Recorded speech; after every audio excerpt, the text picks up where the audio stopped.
우리 이 시간에 함께 우리 지난 시간에 있었던 내용을 좀 정리하고 가는 게 여러분에게 늘 유익하겠다라는 생각이 들어서 우리 지난번 배웠던 내용들 함께 살펴볼 겁니다. 여러분 지난번 배우셨던 거 다 기억나세요? 기억이 나셔야 되는데 여러분 다 계속 말씀 계속 읽어가고 계시죠? 네. 잘하고 계십니다. 그것만 하는 게 또 어디예요, 그죠? 너무너무 감사하고 우리가 지난 시간에 아마 여러분들이 제가 또 친절해가지고 여러분들에게 또 이 복습할 거 뻔히 아시기 때문에 집에 가셔서 복습 안 했다는 생각이 듭니다. 그죠? 그래서 간단하게 우리가 오늘 복습 좀 하도록 하겠습니다. 우리 지난 시간에 첫 번째 바울이 다루는 주제를 얘기하면서 가장 시급하고 가장 중요한 문제가 뭐냐라는 얘기를 했던 거죠. 그랬더니 바울이 얘기하는 게 뭐였냐면 파당과 분쟁의 문제였다라는 얘기를 했었습니다. 아니 파당과 분쟁의 문제가 뭐 그렇게 중요한 문제냐고 했더니 사실은 파당과 이 어떤 분쟁의 문제는 단지 그 표면적으로 보이는 문제가 아니라 사실상 그게 이 고린도에 있는 자기의 정체성을 확립하는 방식이 교회 안에 들어왔던 것이다 라는 얘기를 했던 거죠. 교회 안에 있는 사람들이 그 고린도 땅에 살았고 그 교회가 고린도 땅 위에 세워졌기 때문에 대부분의 성도가 고린도인인 그 교회는 자기가 어떤 존재인지를 파악하는 방식을 이제 복음의 방식이 아니라 이 땅에 있는 방식을 그대로 가져와가지고 나는 누구에게 속했다, 난 누구의 것이다 라는 얘기를 했다는 거죠. 그래서 이 아테네에 있었던 학파주의가 그대로 이들 가운데 들어왔고 나는 바울의 파다, 나는 아볼로 파다, 나는 게바의 것이다 이런 방식으로 자기의 것들을 드러내고 사람에 있는 것들을 자랑하면서 자기가 누구에게 속했다 이걸 자기의 정체성으로 삼았다라는 얘기를 했던 거죠. 그래서 사실상 이 갈등의 문제는 고린도 교회의 갈등은 고린도인이 고린도한 것이다 라는 얘기를 했던 거죠. 그런데 단지 이걸 그렇게 볼 것이 아니라 내가 어디에 소속되어 있다는 것으로 나의 정체성을 찾는 거랑 우리가 연결시켜서 바라보자고 했던 거죠. 그래서 내가 나를 자랑하고 나를 드러냄으로써 내 존재가 확인되고 내가 괜찮은 사람이라는 욕구가 채워지는 그런 이제 구조 속에서 보자고 얘기를 했던 겁니다. 근데 우리가 이런 상황 속에서 성도는 내가 누구의 것이냐라고 했을 때 그리스도께서 너를 위해서 십자가에서 죽으셨고 그 십자가의 죽으심과 부활이 우리에게 세례라고 하는 방식, 우리가 그분을 믿고 그 믿음의 표징으로 세례를 하면서 그분과 연합되는 것이다 이런 얘기를 했던 겁니다. 그래서 우리는 그리스도 안에서 우리가 존재가 누구인지를 명확하게 우리가 확인되게 된 거죠. 그래서 우리는 그리스도의 것이다 라고 얘기를 했던 것을 기억하실 겁니다.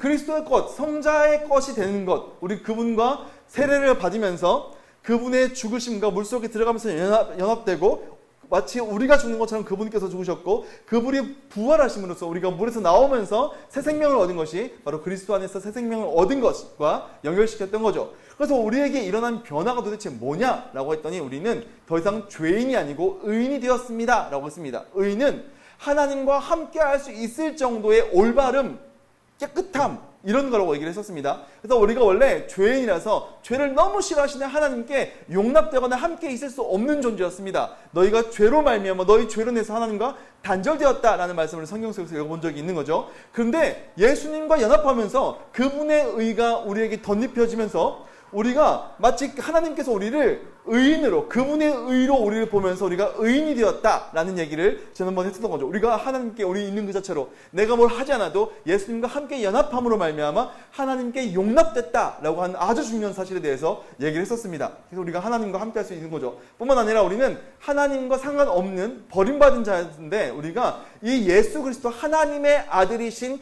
예수 그리스도와 연합함으로써 그분과 형제가 되는 거고 우리가 하나님을 그분의 아버지를 우리의 아버지라고 우리가 부를 수 있게 되어서 그분께 나아갈 수 있게 되고 그분이 우리를 향해서 내가 뭘 하지 않아도 그분이 나를 예수 그리스도 보는 것처럼 무조건적인 사랑으로 내가 그분께 뭘 하지 않아도 그분께서 나를 향한 넘치는 사랑으로 나를 채워주신다 라고 하는 내용들을 여기서 살폈었습니다. 그리고 그런가 하면 우리가 원래는 이 땅에 속해 있던 자였으나 그래서 공중권세 잡은 자의 어떤 그 종속된 존재로서 종으로서 살아가고 끊임없이 죄를 지을 수밖에 없는 존재였지만 이제 우리의 왕이 바뀌었다라고 하겠습니다. 예수 그리스도 안에서 우리의 왕이 되어서 예수 그리스도께서 우리의 왕이심을 고백하면서 하나님 나라 이미 없는 하나님의 나라에서 우리가 그분의 백성이 되었다라는 얘기를 하면서 우리의 존재가 이제 우리의 왕이 우리가 누구의 다스림을 받느냐가 세상의 다스림이 아니라 하나님의 다스림을 받는 존재로 바뀌게 되었다라고 얘기했던 겁니다. 그래서 우리는 날마다 이 사실을 잊지 않기 위해서 늘 아침마다 일어나서 거울 보면서 나는 예수의 것! 이렇게 하기로 우리 약속을 했었는데 하셨습니까? 하시라니까요. 이게 얼마나 중요한지 진짜 여러분 모르셔서 그래요. 이게 그렇죠. 세상 사람들도 자기 이제 자존감을 높이기 위해서 아침에 일어나가지고 막 거울 보면서 난 이렇게 아시죠, 여러분? 세수하고 나면 제가 좀 괜찮아 보이거든요. 뽀송뽀송해 보이는 거예요. 세수한 얼굴 보면서 괜찮은데? 나 좀 괜찮은데? 약간 이렇게 자존감을 높이려고 하는데 그리스도인들은 그게 아니라 거울을 보면서 난 예수의 것! 나는 주의 것! 하면서 내가 이미 의인으로, 내가 이미 하나님의 자녀로, 내가 그분의 백성, 나 그 나라의 백성으로 되었다는 사실을 받아들이면서 이 땅을 살아가는 게 우리의 가장 큰 기쁨이다 라는 얘기를 지난번에 했었던 겁니다. 이게 아주 중요한 거고, 여러분 대부분의 성도들이 넘어지는 이유가 뭐냐면 자기가 누군지를 몰라서 그래요.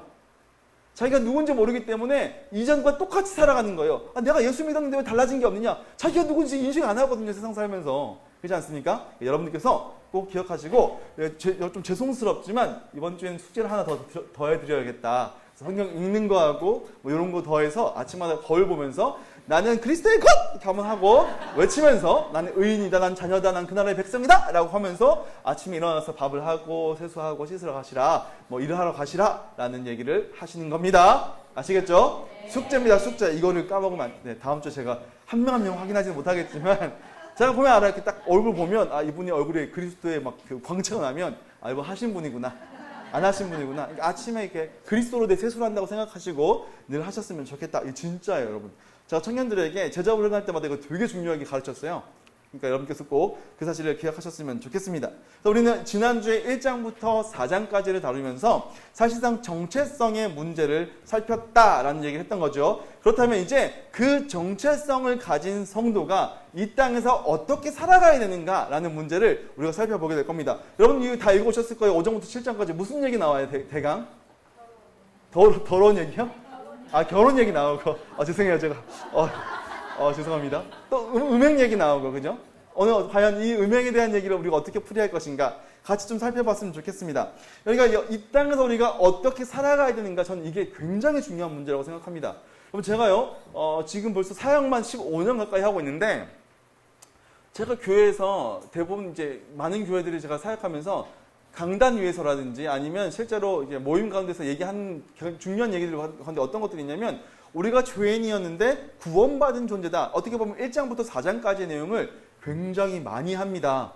이해가 되시죠? 우리 항상 이제 말씀드렸다. 우리가 어떤 존재로 변화된지 아십니까? 예수 그리스도께서 여러분에게 어떤 일을 행하셨기 때문에 여러분이 어떤 존재가 된지 아십니까? 그러면 여러분 위로를 받으십시오 라는 얘기를 많이 한단 말이죠. 근데 안타깝게도 요 얘기는 잘 안 합니다. 제가 고린도전서를 여러분과 함께 나누기를 원했던 이유가 뭐냐면 복음에 대한 얘기를 많이 한다는 거죠. 근데 그 복음을 가지고 어떻게 살 것인지에 대해서 얘기를 많은 교회들이 잘 얘기를 안 한다는 느낌이 상대적으로 그래서 네가 어떻게 살라라는 얘기를 잘 안 한다는 느낌이 들었기 때문입니다. 어떤 경우에 이제 이렇게 사십시오라는 얘기를 하는데 구약적인 개념에 머물러 있는 경우가 많다는 거죠. 그러니까 뭐 하나님께서 율법에서 이렇게 말씀하시니까 너도 이렇게 살아야 돼. 이렇게 살면 이렇게 무조건 살아야 돼. 약간 이런 식으로 율법적으로 얘기하는데, 그럼 실제로 복음을 가진 자들은 이 땅에서 어떻게 사는가에 대한 얘기를 꼭 해봐야겠다라는 생각이 드는 겁니다. 여러분, 그래서요, 성도됨에는요, 성도됨을 누리는 것과 성도로서 살아가는 것, 이 두 가지를 다 살펴봐야 된다는 겁니다. 그래서 지난주에는 우리가 성도돼서 우리가 어떻게 되는데 라는 얘기를 했던 거라면, 오늘 우리는 그래서 성도된 거를 이 세상에서 어떻게 살아내는가 라는 내용을 우리가 함께 살펴보려고 합니다. 이 주된 세상 속에서 과연 성도는 어떻게 살 것인가. 자, 오늘 그 내용들을 여러분과 함께 살펴보도록 하겠습니다. 근데 가장 먼저 우리가 살펴봐야 될 게 뭐냐면, 우리 5장부터 읽게 되면 바울이 굉장히 큰 충격을 받았다는 사실을 알게 되는 거죠. 여러분 아시다시피 읽어보셨겠지만 이 두 번째 문제는 바로 음행과 관련되어 있는 문제였습니다. 고린도 교회에서 일어난 음행. 바울은 이 문제를 어떻게 다룰까? 근데 이 음행의 문제를 시작하면서 바울은 두 번의 아주 충격적인 이 쇼크한 거를 얘기하고 있다는 겁니다. 그래서 고린도전서 5장 1절부터 2절까지의 말씀을 보니까 이 바울이 아마도 이 글로웨의 집 사람들에게 이 에베소에서 자기 머물고 있을 때 이 사람들이 찾아와서 고린도 교회에 있었던 어떠한 음행에 대한 이야기를 바울에게 해줬다는 거죠. 그 내용이 뭐냐 봤더니 한 교우가 아버지의 아내랑 같이 산다, 뭐 이런 얘기를 하는 겁니다. 이 얘기를 딱 들었는데요, 바울이 엄청 충격받은 겁니다. 여러분, 이 아버지의 아내라는 말은요, 보통 이제 이 당시 로마 시대에 약간 관용구 같은 건데, 계모라든지 아니면 아버지의 후처를 가리키는 말입니다. 그러니까 만약에 이게 진짜 이제 생모였다면 아버지의 이렇게 부인 이런 말 쓰지 않고 메테르라고 해서 엄마라는 용어, 어머니라는 말을 사용했을 텐데 그건 이제 아니었다라는 거죠. 그래서 이 아버지의 아내라는 말은 계모나 후처를 가리키는 말인데 어쨌든 간에 이게 여러분 고대의 이 로마 법상에서 금지되어 있던 겁니다. 그러니까 여러분 이 로마가 우리가 생각할 때 그러니까 폼페이 유적 같은 거 생각하시면 굉장히 성적으로 이렇게 오픈되어 있다. 많이 개방적이었다는 생각을 할 수 있어요. 맞아요. 개방되었었습니다. 근데 뭐 예를 들면 이렇게 부인은 한 명이 후처를 많이 둘 수 있고 어떤 그런 동성애 이런 것도 많이 열려 있었죠. 근데 그럼에도 불구하고 로마 법상에서 하지 말라라고 하는 게 이제 뭐였냐면 이제 그 근친 상간과 이제 법적으로 어머니 역할에 있는 사람들과 관계를 맺는다든지 같이 살지 같이 이제 부부로서 살지 못하게 되어 있었다는 거죠. 이 자체가 그 당시 사회에서도 굉장히 혐오의 대상이었습니다. 그래서 문헌을 살펴보게 되면 로마 황제 중에서도요, 이렇게 황제 이제 그 영국도 왕실 보게 되면 이게 그 자기 피를 깨끗하게 한다고 왕실에 있는 형제 자매가 막 결혼하는 케이스가 있거든요. 로마에서 그런 일이 생기면 굉장히 그걸 질타하고 정치인들이 질타하고 아주 혐오했던 그런 일이었다는 거죠. 근데 지금 이제 이게 이러한 상황이 로마 법상에도 규제하고 있는 게 심지어는 이게 고린도 교회 성도 중에서 있었다라는 얘기하는 거죠. 그러니까 바울이 놀란 거예요. 어떻게 성도가 이런 짓을 할 수 있는가라고 하면서 아주 놀라게 되었던 거죠. 여러분 어떻습니까? 교회 안에 이런 일이 생겼을 때 여러분은 얼마나 충격받겠습니까? 교회 안에 이런 일들이 있으면 우리는 굉장히 이제 놀라고 어떻게 이런 일이 있을 것인가 우리도 충격받게 될 것입니다. 교회 안에 여러 가지 이제 문제들이 많죠. 특히 이제 이런 아주 뭐랄까 이렇게 딱 들었을 때 혐오감이 드는 문제들도 있겠지만 교회 안에 있는 성도가 세상에서 문제를 많이 일으키는 경우도 보게 됩니다. 저도 예전에 갑자기 딱 떠오르는 게 2021년도였나? 이제 그 어떤 이제 목사 모녀 이렇게 이제 여자 목사와 딸이 고깃집에 가서 막 이렇게 막 행패를 부렸던 거를 막 떠올리면서 저도 그 뉴스를 보면서 어떻게 이제 목사 뭐 그 이제 역사 목사인 걸 떠나서 어떻게 교인이 저럴 수 있을까? 너무 창피하고 너무 부끄럽고 많이 수치심이 들더라고요. 우리는 이런 모습들을 보게 되면서 수치심이 들게 되는 거죠. 바울이 이제 로마서에 말하는 이렇게 로마서 1장에 보게 되면 죄의 어떤 이제 형태들을 나열하는 쭉 이 내용들을 보게 되는데 그런 모습들이 교회 안에 일어난다면 우리는 굉장히 충격을 받게 될 것이다 라는 생각을 한다는 겁니다. 여러분 그런가 하면요. 이런 것도 있는 거죠. 두 번째로 충격은 뭐냐면 교회 안에서 이런 일이 생긴 거죠. 생겼는데 문제는 뭐냐면 교회가 이런 일들을 그냥 내버려 뒀다는 거예요. 교회 안에서 어떤 이제 교우가 자기 계모나 아니면 아버지의 후처랑 같이 성적인 관계를 맺고 있는데 이거를 알았다는 거죠, 교회가. 근데 이 문제에 대해서 아무런 반응하지 않는 게 너무나 이 바울이 볼 때는 이상하고 어려운 거죠. 그러니까 바울이 두 가지 얘기합니다. 먼저 이제 감정적인 반응에 대해서 얘기하고 있는 거죠. 이게 딱 들었을 때 이 바울은 굉장히 놀라고 충격을 받았는데 어떻게 너희 안에는 이 슬픔과 괴로움을 느끼는 게 없냐라고 얘기하는 거죠. 바울은 아마도 옷을 찢고 머리에 막 이렇게 막 티끌을 막 묻혔을 수도 있습니다. 격하게 반응했다는 거죠. 근데 교회 안에는 이런 문제에 대해서 전혀 반응이 없었다는 겁니다. 그런가 하면 이런 일이 생겼음에도 불구하고 이런 교우를 어떠한 터치도 하지 않았다라고 하는 게 바울은 너무 충격받아서 지금 너무 이제 어안이 벙벙한 거죠. 도대체 이게 무슨 일이냐? 예, 여러분 어떻습니까? 우리 교회 안에 어떤 성도 안에 문제가 생긴 거예요. 그럼 여러분 교회는요 공식적으로 그 문제를 처리를 할까요, 안 할까요? 여러분 생각해 보세요. 우리 교회 안에서 어떤 이 성적인 문제 외에도 그 개인적으로 어떤 죄의 드러남에 대해서 교회가 공식적으로 이렇게 뭔가 이렇게 문제 삼는 것을 본 적이 있으세요? 잘 없습니다. 그죠? 왜 그럴까요? 우리는요, 이런 문제에 대해서 그냥 그 개인적인 문제라고 치부하는 경우도 있는 것 같고, 교회가 별로 여기 신경 쓰지 않는다라는 느낌이 우리 가운데 있는 거죠. 도대체 왜 그러느냐 생각해 볼 필요가 있었던 거죠. 도대체 교인이 어떻게 이렇게 파렴치한 짓, 심지어 로마 법상으로도 금지되어 있는 짓을 할 수 있는가, 성도가? 그런가 하면 교회는 교회 안에 속속되어 있는 성도요, 교우인 그가 그렇게 악한 일을 행했음에도 불구하고 그가 교회에 와서 예배도 같이 드리고 또 성찬도 같이 하고 또 소그룹도 같이 하면서 구역 예배도 같이 드리고 이런 것들에 대해서 전혀 제지하지 않았는가라는 거에 대해서 바울은 놀라고 있는 겁니다. 도대체 교회가 왜 그랬을까라고 생각해 보는 거죠. 도대체 왜 그랬을까? 여러분 이 죄 자체에 대해서 좀 생각해 볼 필요가 있습니다. 자, 이런 상상을 해보자고요. 바울이 고소장을 낸 겁니다. 고소인이 바울입니다. 이 바울은 유대인이고 로마 시민이자 선교사인 거죠. 이 피고소인이 누구냐 하면 고린도 교회의 교우와 고린도 교회 자체라는 거예요. 이 교회는 로마 나라 고린도시에 어디에 소재되어 있는 곳입니다. 그 내용이 뭐냐라고 했더니 교인이 음행을 저질렀다. 심지어 자기 계모라라고 얘기한 거죠. 바울이 열받아가지고. 그 다음에 교회야, 고린도 교회야, 너희는 어떻게 이런 일이 있는데도 불구하고 감정적인 동요가 없을 수 있느냐? 음행자를 출교하지 않느냐라는 얘기를 이제 했다는 거죠. 자, 우리가 이 문제를 좀 이해해 볼 필요가 있습니다.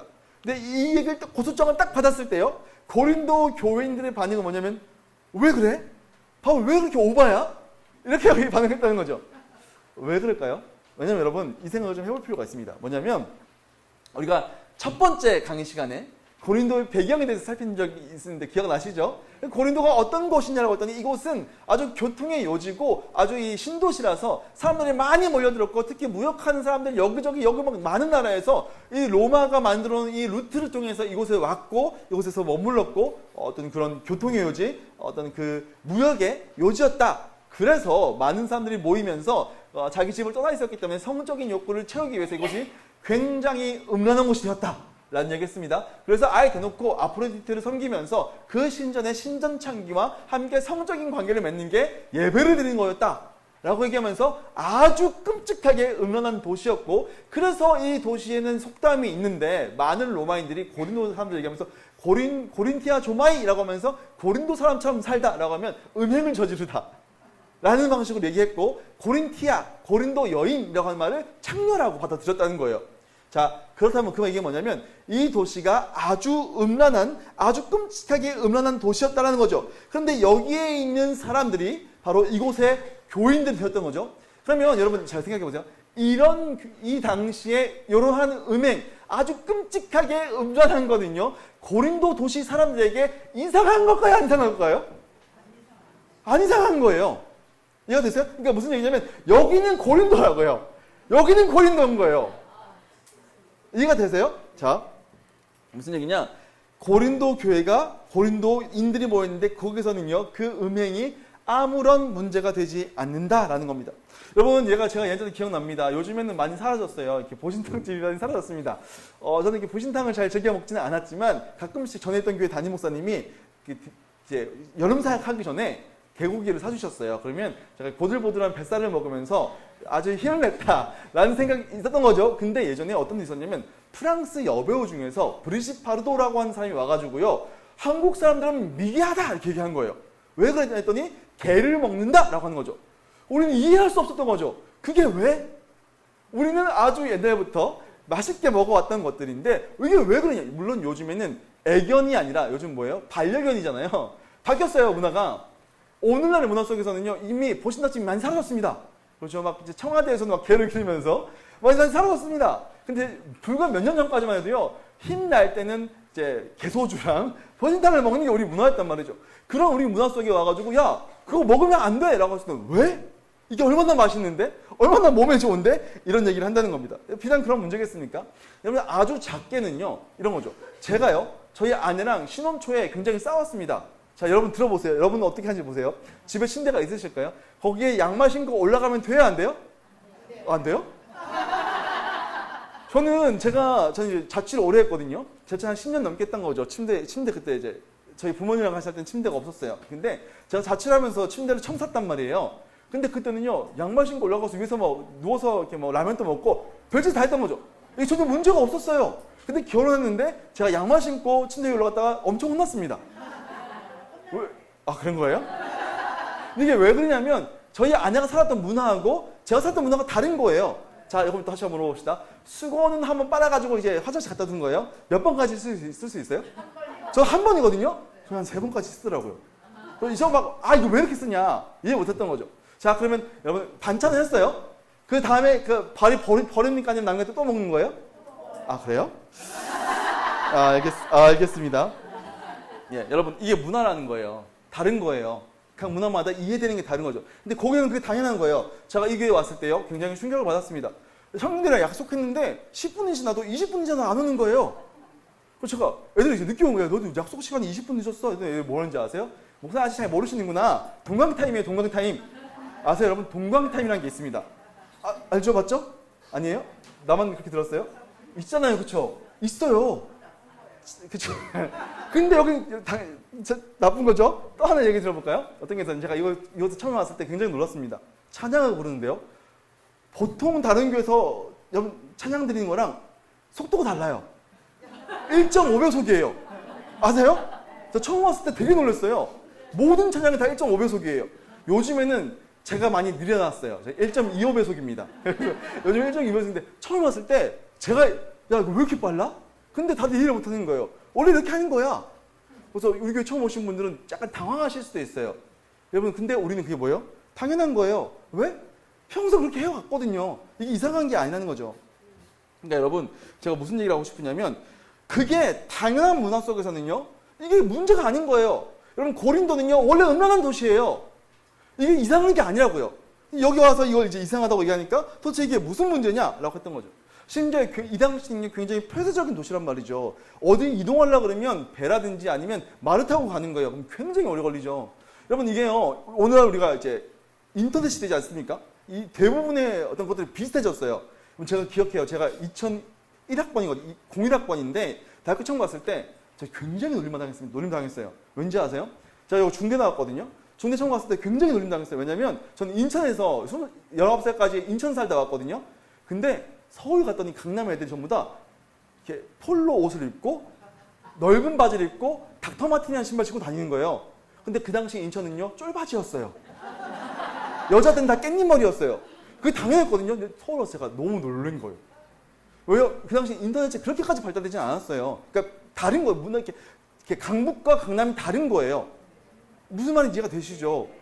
이 당시는 얼마나 더 심했겠어요? 이 고린도 도시는요, 원래 음란한 도시고, 바울이 볼 때, 유대인인 바울이 볼 때는, 사도인 바울이 볼 때는 이 도시는 이상한 도시인 거예요.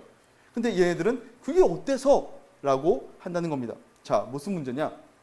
여러분, 오늘 본문에서는요, 이 문제를, 야, 음행하지 마. 로만 보면 안 된다고요. 이해가 되세요?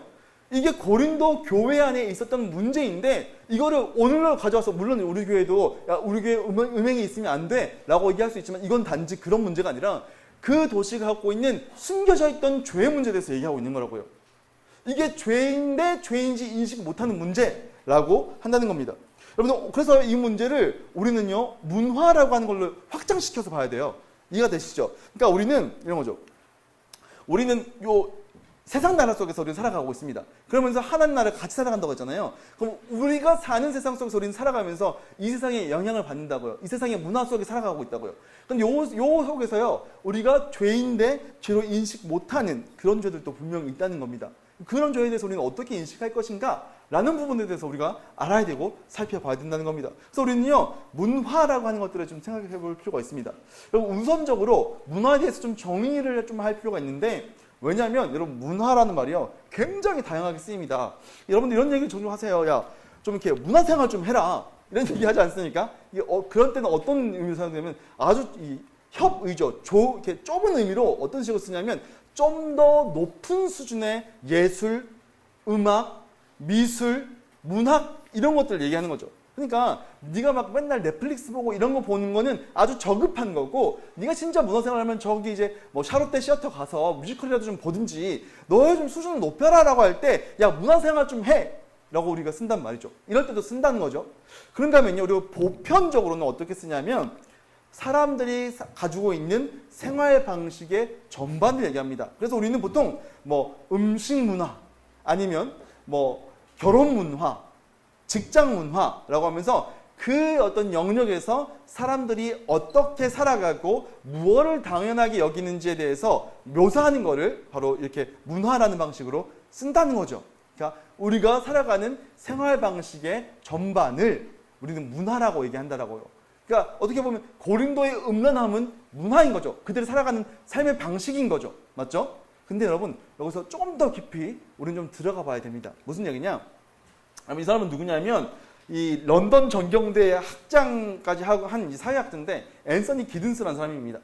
이 사람이 무슨 얘기를 했냐면 문화란 한 사회의 구성원이 공유하는, 그러니까 문화란 한 사회의 구성원들이 공유하고 있는 가치, 규범, 그리고 그 생활을 가능하게 하는 물질적인 산물들을 포함한 책이다라고 얘기한다는 겁니다. 좀 풀어서 설명하자면 이 가치가 뭐냐라고 했더니요, 뭐가 옳고 뭐가 그른지, 무엇이 바람직한지에 대해서 신념, 우리의 이 사상에 대한 부분들을 얘기하고 있는 겁니다. 그죠? 그런가 하면요, 규범이라고 하면 야 이건 마땅히 이렇게 해야 되는 거야 라고 하는 어떤 행동 기준도 문화라는 거죠. 그런가 하면 물질적인 산물은 그렇게 해서 사람들이 만들어내서 사용하고 있는 도구, 기술, 예술, 상징 이런 것들을 다 얘기한다는 겁니다. 그러니까 문화라는 것은 단지 어떤 그런 생활 방식을 떠나서 그 사람이 어떠한 생각을 가지고 있어, 뭐가 옳고 뭐가 그런지에 대한 판단하는 부분하고 뭐가 옳은 행동인지까지 다 포함하고, 그래서 그 안에서 만들어진 어떤 체계까지 다 얘기하는 게 이제 사회학적인 문화다라고 얘기해 볼 수 있다는 겁니다. 여러분 그렇다면요, 요거를요 고린도에 한번 넣어볼게요. 고린도 넣어보면요, 그의 가치는 뭐냐면요, 쾌락입니다. 쾌락이 진짜 중요한 거죠. 그래서 규범이 있는 거죠. 규범은 뭐냐면 얘네한테는 성적인 자유를 누려도 돼 라고 하는 게 그 문화의, 그 사회의 규범이었다는 겁니다. 그래서 만들어진 게 뭐냐라고 했더니 신전과 어떤 성적 자유로운 관계들, 신전 창기들, 어떤 성적인 축제 같은 것들이 그 안에 있었다라고 우리는 문화를 이해해 볼 수 있다는 겁니다. 괜찮죠? 따라오실 수 있겠죠? 자, 그래서 우리가 문화를 이렇게 생각이 된 거예요. 그다음에 이 문화가 가져온 특징이 뭐냐? 여러분, 문화는요 개인의 취향이 아니라는 거예요. 문화는 개인의 취향이 아니라 많은 사람들, 이 집단 속에서 공유된 거라는 거죠. 그러니까 여러분, 이 문화는 뭐냐면 이 사람들하고 공유된 거예요. 그 얘기는 뭐냐면 문화는 우리가 같이 만들어가는 것이라는 거예요. 사람들이 같이 만들어가는 것이 문화다라고 얘기할 수 있습니다. 근데 여기서 더 하는 건 뭐냐면 이렇게 만들어진 문화가 그 사회야 그 문화 속에 살아가고 있는 사람들에게 학습된다는 거예요. 무슨 얘기냐? 우리가 사람들이 모여서 우리 이렇게 살자라고 하면서 점점 문화라는 게 형성되었어요. 근데 이게 형성되면 그 문화 자체가 그 안에 소속되는 사람들에게 이게 규범이야, 이게 가치야 라고 하면서 그들에게 영향을 끼친다는 거예요. 무슨 말인지 이해가 되시죠? 문화를 우리가 만들지만 문화가 우리를 가르치고 그 문화를 닮아있게 만들어낸다라고 하는 겁니다. 그래서 우리는 이런 방식으로 문화가 준 특징이 있다라고 하는 것들을 생각해 볼 수 있다는 겁니다. 자, 그렇다면 이런 방식으로 우리에게 영향을 미치는 문화가 얼마나 강력한지를 여러분 이해를 좀 할 필요가 있어요. 무슨 얘기냐? 여러분, 프레임입니다. 프레임. 여러분, 문화, 그러니까 이게 형성되어 있어서 여기에 우리한테 영향을 끼치는데 이게 얼마나 강력한지 하면 우리가 세상을 바라보는 틀을 제공한다는 거예요. 무슨 얘기냐? 여러분, 시대와 지역의 그 문화들마다 세상을 보는 관점이 다르다는 거예요. 미국에 있는 서구 문화가 세상을 바라보는 방식하고 동양에 있는 우리가 세상을 바라보는 방식이 다르다고요. 예전에 한번 그런 설문조사 같은 거 하더라고요. 이렇게 심리조사가 뭐냐면 우리가 이제 서양인이 바라보는 요 다른 점, 했을 때 종이 다른 거, 우리나라 사람 보는 건 색깔 다른 거, 이렇게 보는 방식 자체가 다르다고 얘기하더라고요. 근데 이런 프레임이 있고 우린 너무나 자연스럽게 우리에게 이미 마련되어 있는 프레임을 통해서 세상을 볼 수 있다, 보게 된다는 거죠. 무슨 얘기냐? 우리가 여기 오면 다 창문이 있어요. 그렇지 않습니까? 이 창문을 보면 항상 보이는 것들이 있어요. 무슨 얘기냐? 우리가 이제 이제 좀 있으면 이제 연휴인데 여러분 이제 친척집 가는 분도 있을 거고 여행 가시는 분들도 있을 겁니다. 여행 갈 때 여러분 숙소를 예약할 때요, 방 이름들이 다 붙어 있어요. 뭐라고 붙어 있어요? 오션뷰 방, 그죠? 포레스트 방, 아니면 시티뷰 방 이런 게 있습니다. 거기 들어가면요, 여기는 강밖에 안 보여요. 똑같은 장소예요. 똑같은 장소고 똑같은 지역에 있는데 요 창문이 이렇게 뚫렸으니까 나는 강밖에 못 봐. 여기 이렇게 뚫렸으니까 나는 도시밖에 못 봐. 이렇게 뚫렸으니까 나는 숲밖에 못 보는 거예요. 여러분, 이게 얼마나 강력한가 하면 우리의 보는 것에 따라서 우리 생각을 형성하기 때문인 거죠. 여러분, 이 프레임이 어떤 게 있느냐? 여러분, 성공이라고 하는 척도 생각해보죠. 성공. 여러분, 대한민국 오늘날 사회가 가지고 있는 이 성공에 대한 프레임이 뭡니까? 일단은 좋은 대학을 나와야 돼요. 그렇죠? 좋은 대학을 나와야 됩니다. 대학을 못 나오면 일단 어떤 인생이 되는 거예요? 실패한 인생이 되는 거예요. 좋은 대학교 나오고 좋은 직장 들어가고 좋은 배우자 만나서 좋은 가정을 이루는 게 대한민국 사회가 바라보고 있는 성공이라는 겁니다. 최근까지 그랬어요. 그래서 막 설날 때 우리 친척들 막 추석 때 놀러 가면 항상 이제 물어보는 게 뭐냐, 야, 너 결혼은 언제 하냐, 너 직장은 언제 가냐. 그래서 최근에는 이제 그런 거 물어보려면 돈 주고 물어봐라, 뭐 이런 아주 막 그런 이제 얘기까지 나오는 거예요. 근데 이제 문화가 점점 바뀌어가고 있죠, 오늘날에. 그렇죠? 혼자 사는 사람이 많아지고 딩크족, 애 안 낳는 집도 많아지고. 그럼 이제 한때는 그 딩크족과 아니면 이제 미혼족들이 막 생길 때 사람들이 막, 야, 너는 왜 결혼 안 하는 거야? 라고 물어봤는데 오늘날 좀 약간 이 프레임이 좀 바뀌었어요. 물어보면 안 되는 걸로 바뀐 거죠. 점점 이 어떤 보는 틀이 우리에게 있다라는 겁니다. 그래서 우리가 문화를 만들기도 하지만 이러한 방식으로 만들어진 문화가 이 프레임을 우리에게 만들어서 세상을 우리가 어떻게 보는지를 규정한다는 거예요. 이해가 되시죠? 그럼 그런가 하면요, 가스라이팅이라는 게 있습니다. 이 가스라이팅 뭐 들어보셨습니까?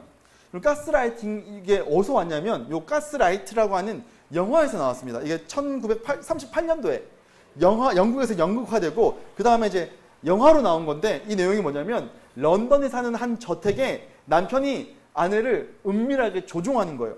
그러면서 정신적으로 불안하게, 그래서 완전히 남편에게 종속되게 만드는 나쁜 짓을 하는 영화입니다. 그래서 이제 왜 가스라이트냐면 이제 이게 가스등이거든요. 가스등에 불을 이렇게 켜놓는 거예요. 근데 전날보다 조금 더 이렇게 약하게 켜놨어요. 아내가 와가지고 좀 이렇게 약해진 것 같은데? 그럼 이제 남편이 아닌데? 똑같은데? 너 왜 그래? 너 문제 있는 것 같은데? 매일마다 이런 식으로 이렇게 갈구는 거죠. 이 사람이 어느 순간부터 이거 분명히 어두워진 것 같은데 남편이 안 열어가네? 내가 문제가 있는 건가? 내가 이렇게 살면 안 되는 건가? 계속 조종당하는 거예요. 그러니까 자기의 자아를 잃어버리고 누군가가 나에 대해서 얘기하는 걸 따라가서 살아갈 수밖에 없는 존재로 종속시키는 거죠. 누군가가 타인의 인식과 판단을 조작해서 스스로에 대해서 못 믿게 만들고, 그렇게 살지 않으면 내가 굉장히 위험한 것처럼 느끼게 만드는 심리적인 지배가 바로 이 가스라이팅, 오늘날의 가스라이팅이라고 하는 말을 사용하는 거죠. 이게 어떤 사람에 대해서 얘기하기도 하지만 이게 사회학적인 용어로 사회, 문화, 정치의 이 담론에서도 사용이 됩니다. 예를 들면 젠더 이데올로기, 페미니즘 이런 방식으로 이제 오늘날의 그 막 동성애 이런 거에서 우리가 여전히 막 어떤 얘기를 하지만, 여러분 젊은 세대 가운데서 있잖아요. 나는 이성애가 맞다고 생각해라고 하면요, 요즘 젊은 20대는요, 너 되게 편협한 사람이야 이렇게 얘기해요. 진짜로요. 너 되게 편협하고 너밖에 모르는 사람이야. 그 사람들은 이렇게 얘기한다고. 그러면서 이렇게 너 공부하고 와 이런 식으로 얘기해요. 항상. 이거를 계속 얘기 듣다 보면 세상까지 나가서 이 얘기를 못하는 거예요. 오늘날 그리스도인들이요. 그리스도인들은요, 제가 어렸을 때까지만 해도요, 그 생활기록부에 종교란에 기독교 이렇게 쓰는 거 아버지 이제 목사라고 해서 그 당시에 성직자로 썼었는데 굉장히 자랑스럽습니다. 요즘에는요, 교회에 대한 인식이 굉장히 편협하고 배타적이고 자기들밖에 모르고 이런 인식이 사람들 생긴 거예요. 네가 기독교라고 하면 너 약간 이렇게 되니까 사람들이 기독교라고 얘기를 못해요. 여러분 그거 아세요? 사람들이 요즘 젊은 세대 학생들이 학교에 가면 기독교인이 한두 명밖에 없다는 거예요. 옛날에 되게 많았거든요. 근데 거기서 내가 기독교인이라고 얘기하는 걸 굉장히 두려워한다고 얘기해요. 계속 그런 식으로 가스라이팅을 당하는 거죠. 여러분 이게요, 이런 식으로 이 사회에서 얘기하는 거예요. 야, 너 이거 안 사면 너 뒤처지는 거야.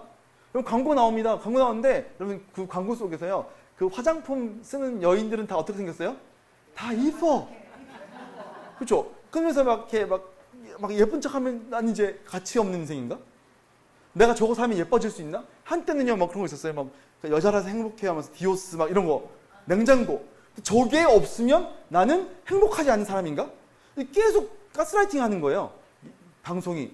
그런가 하면요, 그런 거 있잖아요. 금쪽이라든지 요즘에 그죠? 아니면 그 인스타그램 이런 거 보면 육아템들, 막 육아한 어떤 방식들에서 이렇게 뭐죠? 국민템이라는 게 있습니다. 여러분 아세요? 육아 국민템이래요. 육아템도 아니고 모든 사람들이 다 쓰는 아이템이라는 거예요. 근데 그거를 내가 안 갖고 있잖아요? 그럼 나는 되게 애들에 대해서 사랑 없는 것처럼 얘기한다는 거예요. 너 좀 문제 있는데? 너 이게 유유식 먹이는데 이거 앞타밀 안 먹여? 너 좀 애한테 좀 사랑 없는데? 계속 이게 가스라이팅 당한 거죠. 그러면서 문제가 있는 것처럼 느껴지게 하는 겁니다. 여러분 이게 딱 마귀가 쓰는 방법이었던 거죠. 옛날에 야, 하나님이 진짜로 다 먹지 말래? 하나님 그게 아니었잖아요. 다 먹어도 되는데 선악과만 먹지 말라 그랬어요. 근데 다 먹지 말래? 이게 계속 듣는 거죠. 하와가 마귀한테 계속 듣는 거예요. 진짜 그랬나? 진짜 그랬나? 진짜 그랬나? 듣다 보니까 뭐 죽을지도, 반드시 죽는 자가 죽을지도 몰라로 바뀌게 되는 거죠. 자기 스스로 의심하게 되는 거예요. 이게 가스라이팅입니다. 문화는요, 끊임없이 우리에게 계속 가스라이팅 한다는 겁니다. 가짜 뉴스들 뭐 이런 방식으로 끊임없이 계속 얘기하는 겁니다. 자, 그래서요, 무슨 얘기를 하고 싶으냐?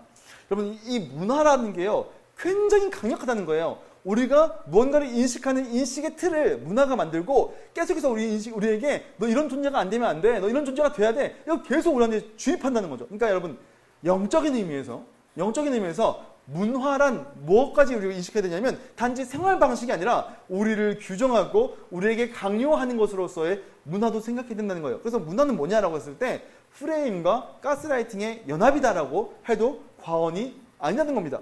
문화는 우리에게 해석의 틀을 제공하고 동시에 우리의 의식과 선택을 교묘하게 조작하면서 거기에 대해서 당연한 것처럼 받아들이게 하는 거죠.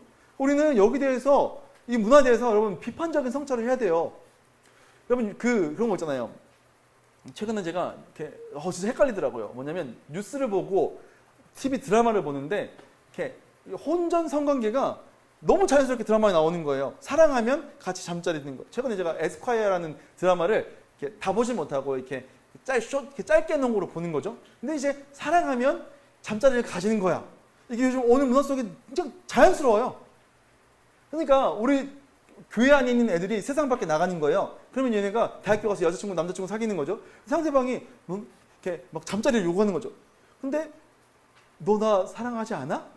사랑하면 다 하는 거야. 다 그렇게 얘기하잖아. 그럼 얘는 진짜 헷갈리는 거예요. 진짜 위험한 거죠. 그러니까. 그런가 하면요, 이렇게 막 그런 거 있잖아요. 막 요즘에는 이렇게 아이를 이제 임신한 거가 이제 혼수다. 뭐 이런 얘기를 아주 뉴스에 그냥 연예 뉴스에 자연스럽게 나와요. 뭐 혼수로 준비해 갑니다. 이런 거를 굉장히 막 자랑스럽게 얘기한다는 거죠. 여러분 이런 문화 속에 있으면서 우리가 이거를 맞지? 당연한 거야. 그런 거야. 라고 얘기하면 안 된다는 거예요. 제가 대학생 때 이제 교회 이제 누나가 심리학과 다니는 누나가 있었습니다. 제가 사회학을 전공했으니까 사회학은 끊임없이 이런 걸 배우는 거예요. 여성의 권리 뭐 이런 거 막 배우거든요.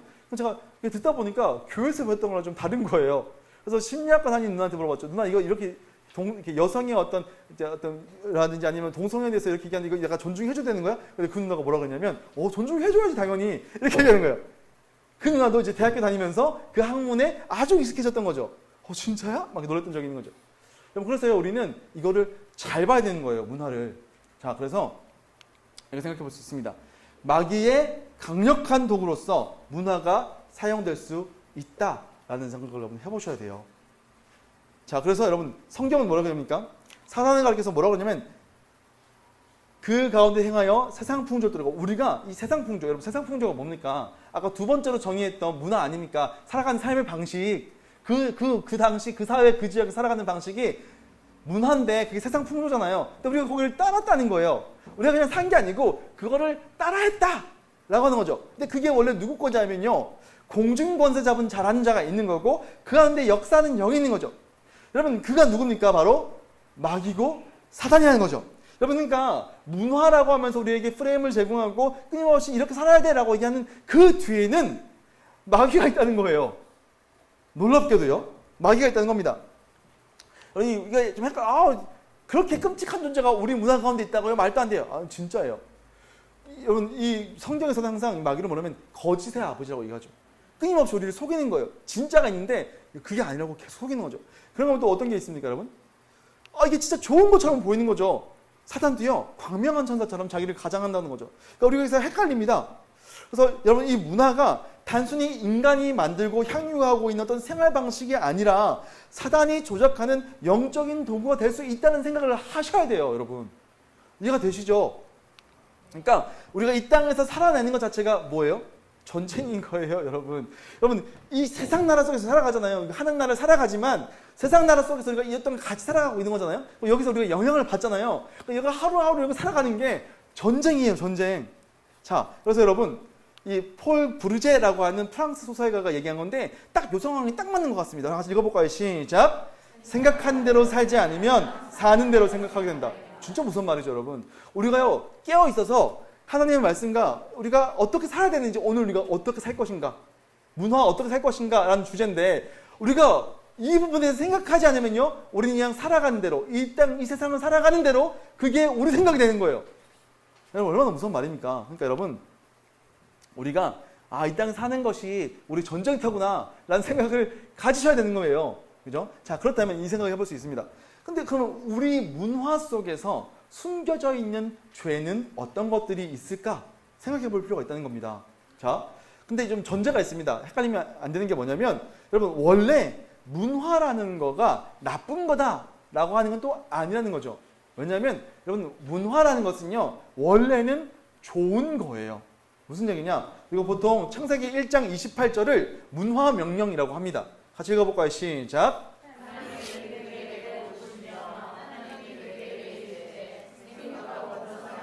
땅에 충만하라. 땅을 정복하라. 바다의 물고기와 하늘의 새와 땅에 움직이는 모든 생물을 다스리라 하시니라. 이게 보통 문화명령이라고 하죠. 그러니까 너희가 이 땅에서 살아내면서 누리고 만들어가고 정복하고 다스리는 것들이 너희 안에 있어야 된다. 하나님의 명령인 거죠. 이건 좋은 거예요 원래. 그렇죠? 막 이름을 짓고 뭔가를 만들어내고 아름다운 것들을 만들어내고 좋은 겁니다. 근데 이게 죄로 인해서 타락된 겁니다. 자 보세요. 그래서 이제 창세기 11장 이 바벨탑 말씀을 보게 되면 사람들이요 이거를 우리의 것들로 만들자라는 얘기합니다. 하나님께서 우리에게 이런 것들 주셨을 때는 좋은 의도로 하나님을 드러내는 방식으로 쓰라고 했는데 우리의 이름을 내자라고 얘기하는 거죠. 그러니까 여러분 하나님께서 그걸 뒤집는 게 나중에 12장에 아브라함을 부르면서 내가 너희의 이름을 창대하게 하리라가 이것 때문에 나오는 거예요. 원래 우리의 이름을 창대하게 되는 건 우리가 하나님을 높일 때 하나님이 우리를 높여주시는 거예요. 근데요 그걸 우리 힘으로 할 수 있다라고 하면서 왜곡시킨 거예요. 뒤집은 거죠. 그럼 또 어떤 게 있을까요? 자, 문화를 라멕 이게 이제 그 가인의 자손 중에서 라멕이라는 사람이 등장하는 거죠. 그래서 이 사람이요 악한 사람입니다. 이 사람은. 근데 이 라멕의 이 자손들로부터 음악하는 사람이 나오고요. 또 여러 가지 기구를 만드는 사람이 나오고 가축을 치는 자가 나오고. 그러니까 이게 이게 뭐죠? 셋의 족보, 가인의 족보가 있잖아요. 창세기를 보게 되면 여러분 그 두 가지가 나옵니다. 그러니까 그 아벨은 죽었으니까 그 이제 하나님의 자손이라고 했을 때 셋의 자손이 나오고 가인의 자손이 나옵니다. 이게 나중에 그 합쳐질 때가 나와요. 그러니까 이 땅에 그러니까 이 땅의 여인들이 이렇게 여기에 이렇게 큰일이네. 하여튼 그 두 개가 이렇게 막 부부가 되는 장면이 나오거든요. 근데 그게 하나님의 자손하고 이 가인의 자손하고 죄의 자손하고 합친 거예요. 그러니까 싹 다 나빠진 거죠, 사실은. 어쨌든 간에 무슨 얘기냐? 이 문화라고 하는 것들이 죄된 계보 속에서 나왔다고요. 그럼 저기 용도가 뭐냐라고 했을 때, 자, 이런 거죠. 그러니까 이 하나님께서 주신 좋은 것들을 용도를 바꾸는 거예요. 왜곡시키는 거예요. 하나님께서 우리에게 누리고 다스리려고 하는 것을 우리의 우상으로 만들고, 우리가 이것들을 바꿔서 하나님 대신 섬긴 존재로 바꾸고, 이런 것들이 사람들 속에 왜곡되어 나타난 거죠. 문화가 그러니까 왜곡된 겁니다. 그래서 이렇게 얘기해 볼 수 있을 것 같아요. 그러면 예술을 예로 들어보죠. 예술은 원래 좋은 겁니다. 여러분 예술은요. 이걸 통해서 하나님의 아름다움을 높일 수 있는 거죠. 예를 들면 시편에 있는 내용들 보게 되면요. 하나님을 찬양하는 노래들로 가득합니다. 그 노래들은요. 하나님을 높이는 노래들인 거예요. 근데요. 이게 예술이 왜곡되는 거죠. 어떻게 해요? 인간의 욕망과 우상 숭배 속에 빠지는 거죠. 여러분 요즘 젊은 애들 중에서 이렇게 좋아하는 이제 노래 중에서 옛날에 이제 몇 년 전에 있지라는 가수가 그 막 내 맘대로 할 거야 말리지 마 막 이런 노래가 있어요. 그게 무슨 얘기냐면 내 인생은 내 거니까 날 건드리지 마 이게 노래로 나왔다고요. 그럼 이거는요 하나님을 높이는 음악이 아니라 나 자신을 높이는 음악이 되는 거죠. 대중문화 속에 이런 게 굉장히 많이 녹아져 있는 거죠. 그런가 하면요 정치 경제라고 하는 문화를 생각해 봅시다. 여러분 정치 경제는 원래 질서와 정의를 세우는데 하나님께서 사람들에게 다스리라라는 명령을 하셨어요. 그 얘기는 뭐냐면 너희가 나를 대신해 다스리는 대리 통치자가 되라. 그럼 대리 통치자는요 누구의 뜻을 따라야 되는 거예요? 진짜 통치자이신 하나님의 뜻을 따라서 이걸 다스려야 되는 거죠. 근데 사람들이요 이게 왜곡되니까 대리를 빼고 싶은 거예요. 그럼 어떻게 되는 거예요? 내가 통치자가 되고 싶은 거죠. 내가 높아지고 싶은 겁니다. 나의 권력과 탐욕의 수단으로서 정치와 경제를 사용하게 되는 겁니다. 그런가 하면 성도 보죠. 여러분 성이요 원래는 굉장히 아름다운 겁니다. 나중에 자세하게 이런 얘기를 나눌 기회가 있을지 모르겠지만 여러분 성은요 삼위 하나님의 연합을 우리에게 느끼게 하는 거예요. 무슨 얘기냐? 그러니까 하나님은 사랑이시다 라고 할 때요 하나님이 사랑이시려면 그 존재가 사랑이려면 필연적으로 사랑하는 대상이 있어야 됩니다. 사랑이시려면 이제 I love까지만 하면 불완전한 말이잖아요. I love you가 나오든지 I love 뭐 버거가 나오든지 뭐가 나와야 되는 거예요. 근데 이게 없으면 이게 말이 안 되는 거거든요. 근데 하나님 자체가 사랑이시려면 반드시 사랑할 존재가 필요해요. 근데 하나님 세상을 창조하기 전에 누구 사랑했다는 거예요? 서로 사랑하신 거예요. 그러니까 하나님이 사랑이시다는 말은요, 하나님께서 서로 사랑하신단 말이죠. 서로 사랑하신 결과로서 또 다른 사랑하는 존재로 사랑이 넘치면서 흘러넘치면서 다른 또 누군가를 사랑해야 될 존재가 필요했던 거죠. 그게 누구냐면 사람이었던 거예요. 사람은요, 원래 사랑받기 위해 태어난 사람. 이게 원래 우리는 사랑받기 위해 태어난 거예요. 근데 여러분, 이게 남녀와의 성애에서 똑같이 나옵니다. 무슨 얘기냐? 하나님께서 남자와 여자를 창조하신 다음에 뭐라 그래요? 둘이 합하여 한 몸을 이루시냐. 삼위일체 한 몸을 이루라. 그러면 둘이 사랑하는 거예요. 그럼 그 안에서 뭐가 나와요? 새로운 사랑하는 존재로서 대상이 나오는 거죠. 마치 하나님께서 사람을 창조하셨던 것처럼 우리가 사랑하는 존재 누군가가 나오는 거예요. 이게 여러분, 그러니까 우리는요, 성을 통해서요, 하나님께서 성자와 성부가 서로를 얼마나 사랑해서 연합되는지를 성을 통해서 알 수 있어요. 자녀를 낳으면서요, 하나님께서 우리를 얼마나 무조건적으로 사랑했는지를 알 수 있단 말이죠. 성은이 원래 하나님을 느끼게 도록 만들어진 거예요. 근데 이게 왜곡되는 거죠. 어떻게 왜곡되는 거예요? 오로지 쾌락으로만, 내가 짜릿짜릿한 거, 그 누리는 것으로만, 성을 상품화하고 누리는 걸로만 왜곡되어 버린 겁니다.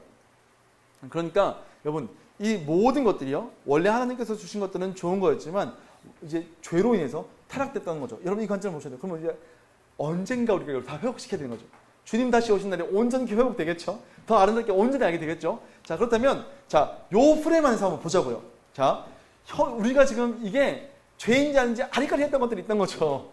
이해가 되시죠? 마치 고린도에서 음행이 뭐가 문제야? 라고 했던 것처럼 우리 문화 속에서 있을 수 있다는 거예요. 자, 하나하나 좀 보면 좋겠는데, 돈을 봅시다. 돈은 여러분 좋은 걸까요? 나쁜 걸까요? 좋은 걸 수도 있고 나쁜 걸 수도 있는 거예요. 근데요, 이 세상 속에서 이 문화가 우리에게 어떤 프레임을 입히냐면, 야, 네가 가진 게 곧 너야 라고 얘기하는 거죠. 마치 네가 갖고 있는 그것들이 너를 얘기하는 것. 너가 갖고 있는 재산, 네가 갖고 있는 집, 네가 갖고 있는 자동차. 친구가 너 좀 어떻게 지내? 라고 부르니까 그랜저를 보여주면서 얘기한다. 그렇죠? 나의 성공, 나의 인생은 그랜저인 거예요. 이게 우리가 가지고 있는 프레임인 거죠. 그래서요, 우리에게 가스라이팅 하는 거예요. 너 좀 많이 가져야 돼. 너 많이 사야 돼. 네가 많이 가지고 있고 누리고 많이 거 보이고 사람들에게 네가 가지고 있는 아파트로, 네가 가지고 있는 차로 너 자신을 증명해야 돼. 세상 우리에게 계속 이렇게 얘기하는 거예요. 왜곡시키는 거죠. 어떻게 될까요? 물질을 숭배하게 되는 거예요. 여러분, 원래 물질은요, 하나님의 일을 하도록 우리에게 주고, 달란트. 그렇죠? 하나님의 일을 하도록 우리에게 주어진 거예요. 근데 이거를요, 물질주의, 나의 탐욕을 채우는데, 소비주의, 그 돈 자체를 숭배하는 걸로 사용하더라는 거예요. 예수님께서 뭐라고 하세요? 이거에 대해서? 이렇게 얘기하죠. 하나님과 재물을 겸하여서 섬기지 못하느니라. 명확하게 예시하는 거죠. 자, 그러면 이거 볼까요? 또 다른 거. 성도 봅시다. 성관계. 이건 이제 세상에서 관점은 요즘 날 이렇게 하는 거죠. 야, 그건 네 몸이잖아. 네 자궁이잖아. 너의 어떤 성적인 기관이잖아. 그럼 네 맘대로 할 수 있잖아. 라고 얘기하는 거죠. 그러면요, 욕망을 억제하면 너는 불행해지는 거야. 넌 욕망을 발산해야 돼. 이런 얘기를 하는 거죠. 그래서 아까 얘기했던 것처럼 혼자 내미시는 혼수다. 이런 얘기 나오는 거고요. 여러분, 그거 아세요? 여러분, 5월 5일 무슨 날인지 아세요? 어린날이잖아. 5월 8일 무슨 날인지 아세요? 어버이날이죠. 5월 7일 무슨 날인지 아세요? 그럼 놀랍게도요, 자유행위의 날이래요. 진짜로 있어요. 나중에 검색해보면 진짜 있어요. 자유행위가요, 좋은 거라, 건강한 거라는 거예요. 여러분, 자유행위라면요, 우리가 음란한 생각을 하게 되잖아요. 이게 계속 우리 문화 속에서는요, 그거 해도 되는 거야. 괜찮은 거야. 너의 성적인 욕망을 해소하기 위해서 네가 지금 당장 만난 사람 있으면 너 스스로를 위로해야지. 라고 끊임없이 우리에게 강요한다는 거죠. 그럼 어떤 일이 생길까요? 성이 아까 얘기했던 것처럼 되게 좋은 거고, 하나님을 알 수 있는, 하나님의 사랑을 알 수 있는, 누릴 수 있는 건데, 이 자체가 쾌락이 상품화 되는 거죠. 포르노, 성산업이 막 나타나기 시작하는 거죠. 성적인 막 정체성이 혼란이 오는 겁니다. 막 창조 질서가 파괴된 거죠. 한 남자와 한 여자의 언약 관계 속에서 연합인데, 야, 너 이렇게 이 사람도 만날 수 있고 저 사람도 잘 수 있는 거야. 뭐 원나잇 할 수 있는 거야. 그 남자 사이에서는 네가 얼마나 많은 여자랑 잤는지가 자랑이 되는 거죠. 이런 것들이 이 세상 속에 나타나는 거죠. 그 세상 속에 나가서, 야, 너 원나잇 했다며? 이게 죄가 아니에요, 여러분. 자랑이에요, 자랑. 이해가 되시죠? 근데 성경은 뭐라고 얘기합니까? 너의 몸은 하나님의 것이다. 너가 너의 몸으로 영광 돌리라. 여러분, 그래서 우리 그런 면에서 남편과 아내를 사랑하는 것이 하나님께 영광 돌리는 게 될 수 있다는 거예요. 또 볼까요? 권력을 봅시다. 권력은 원래 이제 좋은 거죠. 왜냐하면 하나님께서 섬김을 하기 위해서 우리에게 주신 권한이니까. 근데 이게 너는 권력을 잡아야 살 수 있어. 힘과 권력을 가져야지만 인정받는 세상이야 라고 하면서 약한 자는 무가치하다. 약한 건 부끄러운 거야. 강한만이 생존이야. 생존한 게 강한 거야. 끊임없이 얘기하죠. 그러니까요. 억압과 지배하는 구조가 당연한 게 되는 거예요.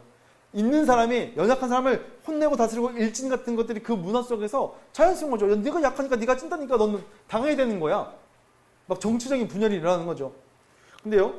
성경에서 뭐라 그러냐면 네가 이렇게 누군가 이렇게 너가 높은 권한을 많이 가진 사람이 되고 있으면 넌 섬기는 자가 돼야 돼. 높아지려면 낮아져야 되는 거야. 라는 성경은 얘기한다는 거죠. 그런가 하면요. 또 볼까요? 쾌락도 봅시다. 쾌락. 오늘날의 세상은 뭐라고 합니까? 야, 즐거움이 곧 인생이야. 인생의 목적이야. 요즘에 한때 엄청 유행했던 게 뭡니까? 욜로죠, 욜로. You only live once. 너의 인생 딱 한 번뿐인데 지나가면 돌아오지 않는 그 인생을 좀 즐겨라. 그전에는 뭐였어요? 카르페 디엠이었죠. 한 번 사는 인생 즐겨. 그렇죠? 카르페 디엠이 유행했었던 거죠. 야, 인생은 즐거운 거예요. 소확행, 즐거움을 추구해. 진지한 건 다 구식이야. 그냥 즐기는 거야. 라고 하는 거죠. 그러니까 오늘날 사람들 어떻게 돼 있어요? 도파민이 쩔어 있죠. 쇼폼. 그거 보는 게 잘하는 거예요. 재밌고 키득되고. 그러면 게임에 중독되는 거, 쇼핑에 중독되는 거. 제 주변에 굉장히 많습니다. 쇼핑에 중독되는 사람. 공부할 때마다 쇼핑하는 거예요. 무의미한 오락하고. 그게 괜찮은 거죠. 게임만 몇 시간씩 있죠? 자녀들. 여러분 가운데도 이렇게 스마트폰으로 고돌이 이런 거 막 하실 수도 있어요. 잠깐 하는 거 뭐라는데 완전히 거기 빠져가지고 쾌락. 그럼 어떻게 해요? 영적인 무감각이 오는 거예요. 여러분 쾌락에 빠져 있잖아요. 내 마음 가운데 영적인 막 갈급함이 생기고 공허함이 생기잖아요. 그럼 하나님께 기도를 안 가요. 딱 공허한 순간에 뭐예요? 쇼폰 보는 거예요. 그럼 딱 채워지거든요. 그 순간에 게임 하는 거예요. 뭐라고 하세요? 성경은 쾌락 사랑하기를 하나님 사랑보다 더한다 너희들. 그거 아니다 라고 얘기하죠. 그런가 하면요. 또 볼까요? 자, 이 얘기한 게 다 뭔지 알겠죠? 여러분 일상 속에 자연스럽게 녹아져 있는 건데 그게 죄라고요. 그게 죄라고요. 기술 볼까요? 오늘날의 기술이 모든 것들을 해결한대요. 그러면서 여러분 AI, 빅데이터, 과학기술 이게 마치 인생을 구원할 어떤 기술처럼 뭔가 어떤 구원의 열쇠처럼 보이죠. 그러니까 너는 그거를 못하면 넌 뒤처진 인생이야. 여러분 저희 젊은 세대들 제가 좀 잘도 하니까 제가 좀 이상한데 40대 중반인데 제가 이제 페이스북 이런 거 하면서 저희 목사들 사이에서도요. 얘가 아직 AI를 안 하고 있으면 너 어떡하려고 그래? 이렇게 얘기해요. 너 뒤처지는 거 너 그거 못 살아남아. AI를 해야지. 얘기한다고요. 이렇게 뭐죠? 아이폰 안 쓰면 안 되는 거 이렇게 하고 막 나 아직도 윈도우 쓰는 거야. 한때 이런 게 많았다고요. 막. 그런데 뒤처져 있으면 뭔가 실패한 인생 같은 거죠. 그런데 이게 어떤 일이 나오죠? 기술 숭배가 되는 거예요. 테크노크라트. 기술 숭배가 되는 거예요. 기술이 있으면 내 모든 문제가 해결될 것처럼 보이죠. 인간에서 상실하는 겁니다. 성경에서 뭐라고 얘기합니까? 어떤 사람은 병거, 어떤 사람은 말을 의지하나 우리는 여호와 하나님의 이름을 자랑하노라. 우리 진짜 자랑하는 게 뭐냐는 거예요. 많죠 이런 게. 또 뭐 있을까요? 명성. 그러니까 보여지는 너의 어떠함이 너의 존재다라고 얘기를 한다는 겁니다. 그러니까 네가 얼마나 많은 사람들에게 불려다니고 얼마나 인기 있는지를 아는 게 너의 가치를 증명해. 계속 세상 속에서 우리에게 얘기하는 거예요. 이게 계속 이런 프레임으로 보고 이런 걸 계속 가스라이팅하면 어떻게 돼요? 내가 이런 거 내가 불려다니지 않으면요 내 인생은 뭔가 실패한 인생 같이 느껴지고 그걸 추구하게 되는 거죠. 계속 SNS 팔로워 수에 민감하고 오늘 내가 뭔가 글을 올렸는데 이게 몇 개 눌려졌는지 이거 진짜 그래요. 그럼 제가 어느 순간에 요즘에 제가 SNS 안 합니다. 아마 이제 청년들 중에서는 아는 분들 저랑 이제 SNS 이렇게 연결되어 있는 분들도 있을 수 있겠는데 제가 SNS 안 한 지 꽤 됐습니다. 제가 뭘 느꼈냐면 이런 이제 고린도전서 연구를 하면서 SNS를 하는데 어느 순간 제가 글을 올리는데 왜 올리는지 아세요? 자랑하려고 올리는 거예요. 여러분 대부분의 SNS 글들을 보세요. 자랑하려고 올리는 거예요. 세상 사람들은 내 몸매 자랑하는 거죠. 그런가 하면 이렇게 음료수 오늘 커피 마셨다는데 그 음료수 옆에 뭐가 있어요? 프라다 지갑이 있는 거죠. 그렇죠? 막 이렇게 운전하다 차가 너무 막힌다 하는데 앞에 마크가 벤츠고 시계가 막 롤렉스가 있는데 한 것처럼 하면서 올리는데 실상은 자기 자랑하는 거죠. 여러분 성도들은 안 그럴까요? 목사들은 안 그럴까요? 제가 SNS 그만뒀다니까. 왜 그만뒀냐면 제가 뭔가 이제 묵상한 글을 올리는데 나는 너희랑 좀 다르지? 라는 생각이 제 안에 있더라는 거예요. 근데 그게 마치 거룩한 것처럼 보이지만 실제는 죄였던 거예요. 이런 방식으로 날 드러내서 나는 그래도 괜찮은 사람이고 사람이 인정받고 싶고 이게 도파민이 되는 거죠. 어떻게 되는지 아세요? 오늘 빨리 올려야 되는데 이게 제 안에 걱정인 거예요. 빨리 올려야 되는데 올린다면 어떻게 돼요? 몇 명이 좋아요냐. 여러분 진짜 악한 게 뭐냐면 인스타그램에는 라이브라는 기능이 있습니다. 라이브라는 기능은요 뭐냐면 이렇게 하루 이렇게 올리면 하루 24시간만 있다가 사라져요. 근데 이게 악한 게 뭐냐면요 누가 봤는지가 보여요. 일반 게시물은요 내가 하트를 안 누르면 누가 봤는지가 안 보여요. 근데 라이브를 올리면요 누가 봤는지가 보여요. 그럼 누가 내 걸 봤는지 안 봤는지 계속 체크하는 거죠. 그리고 이게 되게 재밌어요. 내 자존감을 높여줘요. 그래서 계속 수시로 보는 거예요. 내가 글을 올린 다음에 수시로 봐요. 이렇게 좋아요 누르면 이렇게 알림이 오잖아요. 그거 없어도 계속 보는 거예요. 누가 봤지? 몇 명 봤지? 제가 그러고 있다고 제가. 진짜로. 그래서 제가 SNS 지금 끊었어요.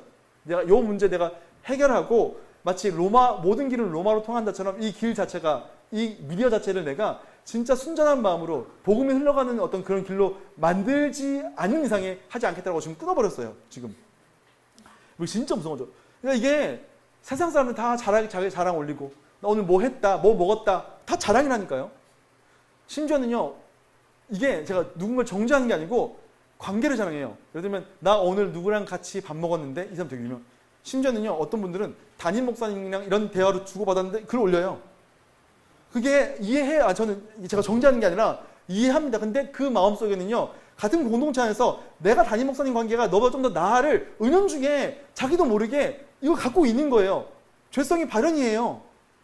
여러분 건데 있죠. 오늘 이렇게 내가 뭐 이렇게 우리 친구 만나서 오늘 담임 목사님이랑 좀 카톡 주고받았는데 이거 죄성이라니까요. 뭔가 담임 목사 특별한 관계인 것처럼 느껴지잖아요.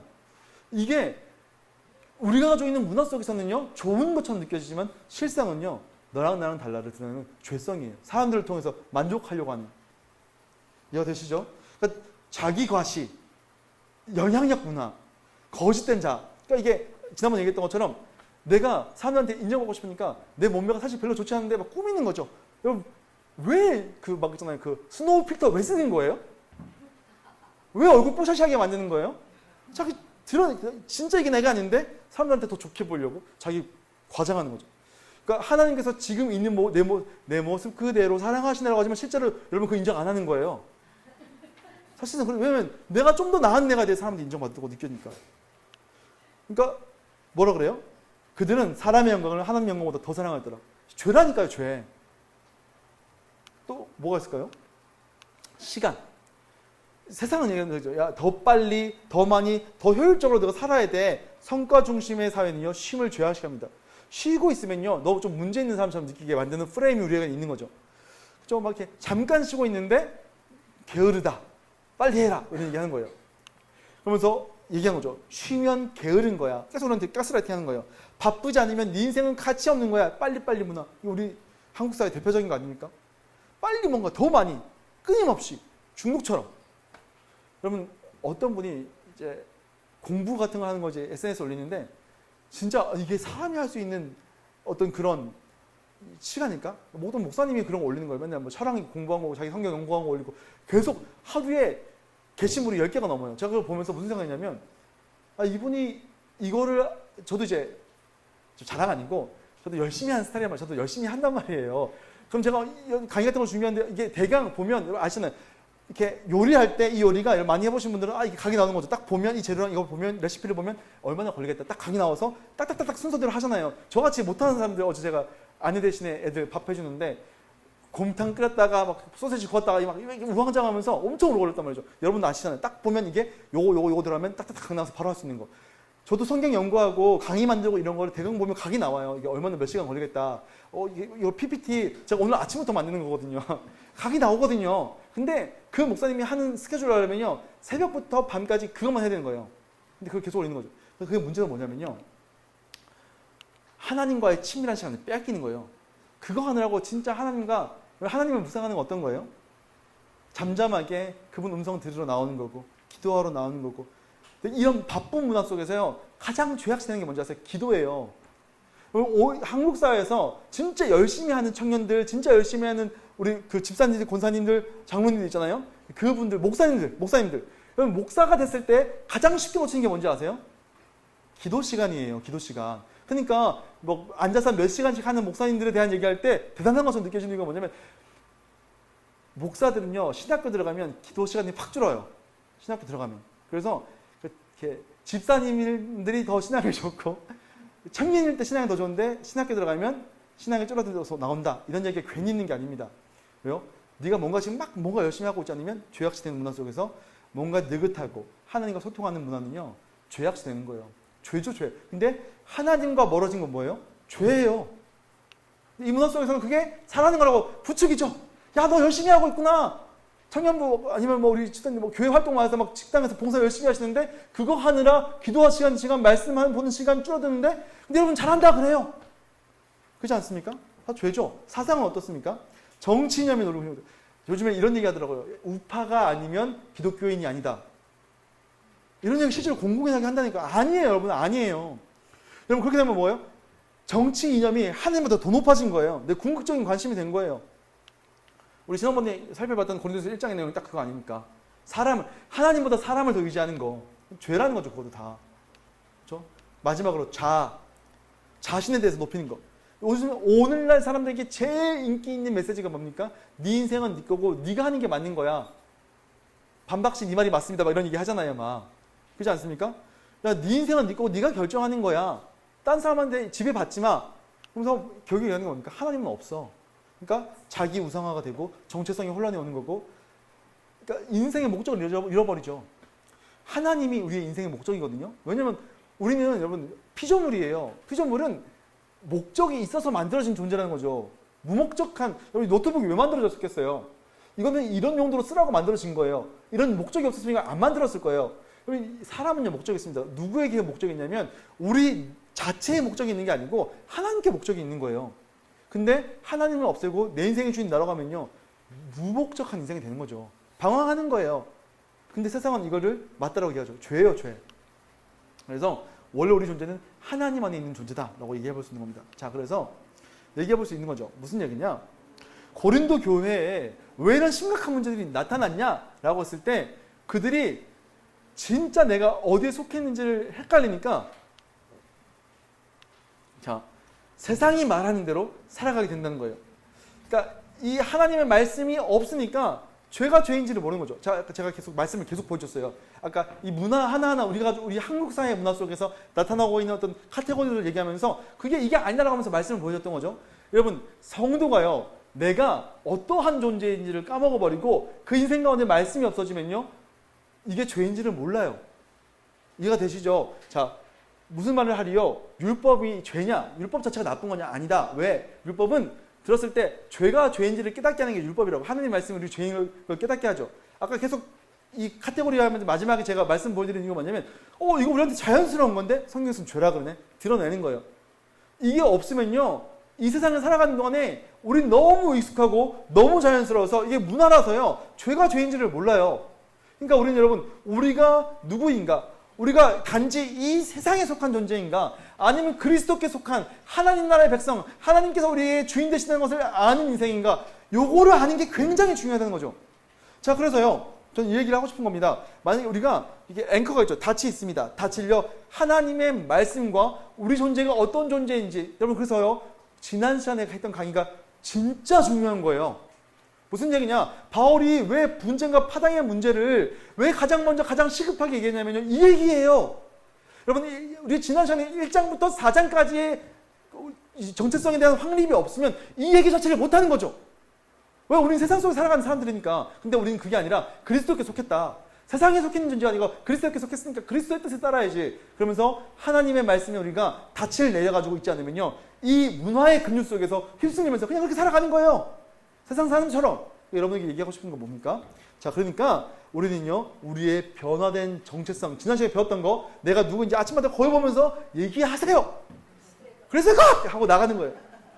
그러면서 이 세상 문화 속에서 우리가 말씀을 읽고 하나님께서 뜻이 어디 있는지를 말씀 계속 묵상하면서 알아가면서 기도하면서 하나님과 소통하면서 죄가 무엇인지를 깨닫고 이 문화를 여러분이 판단하셔야 돼요. 문화를 익숙함으로 수용하는 게 아니고 비판적으로 수용하셔야 돼요. 이해가 되시죠? 영화 보면서 이게 맞는데? 어떤 강의를 들으면서 저게 맞는데? 세미나 들으면서 저게 맞는데? 이고 하나님께서 뭐라고 하시지? 동성애 문제? 사람들 다 맞다고 하는데 하나님께서 뭐라고 하시지? 이런 방식으로 계속 점검을 하셔야지 이딴 것에서 휩쓸리지 않고 살아갈 수 있다는 거죠.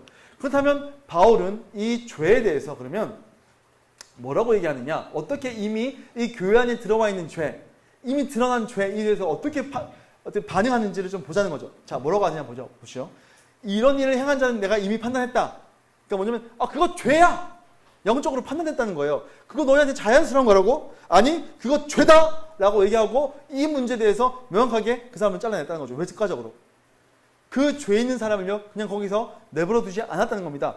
그러니까 그 사람에 대해서 액션을 취했다는 거예요. 자, 그러니까 여러분, 우리 교회 안도 마찬가지죠. 여러분, 우리 교회 안에서 어떤 죄가요, 죄로 드러나는 것들을 판단해야 되는 거죠. 문화 속에서 자연스럽게 있는 것들을 그게 죄인 것을 드러내셔야 돼요. 우리는 드러내야 됩니다. 우리가 판단해야 되는 거죠. 그런 다음에 그걸 우리에게서 잘라내야 됩니다.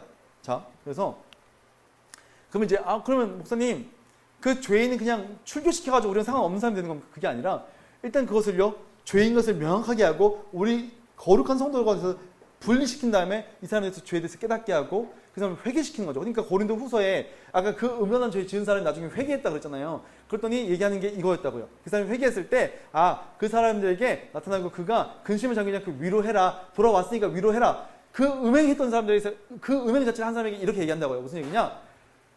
지금 잘라내는 것은 그 사람을 위해서 잘라내는 거다. 우리 공동체를 위해서 잘라내는 것이기도 하지만 잘라내서 이 사람에 대해서 죄를 깨닫게 하고 회개시키자 라는 얘기를 하는 겁니다. 자, 그래서요 중요한 게 뭐냐, 죄에 대해서 단호함이 필요하다는 거예요.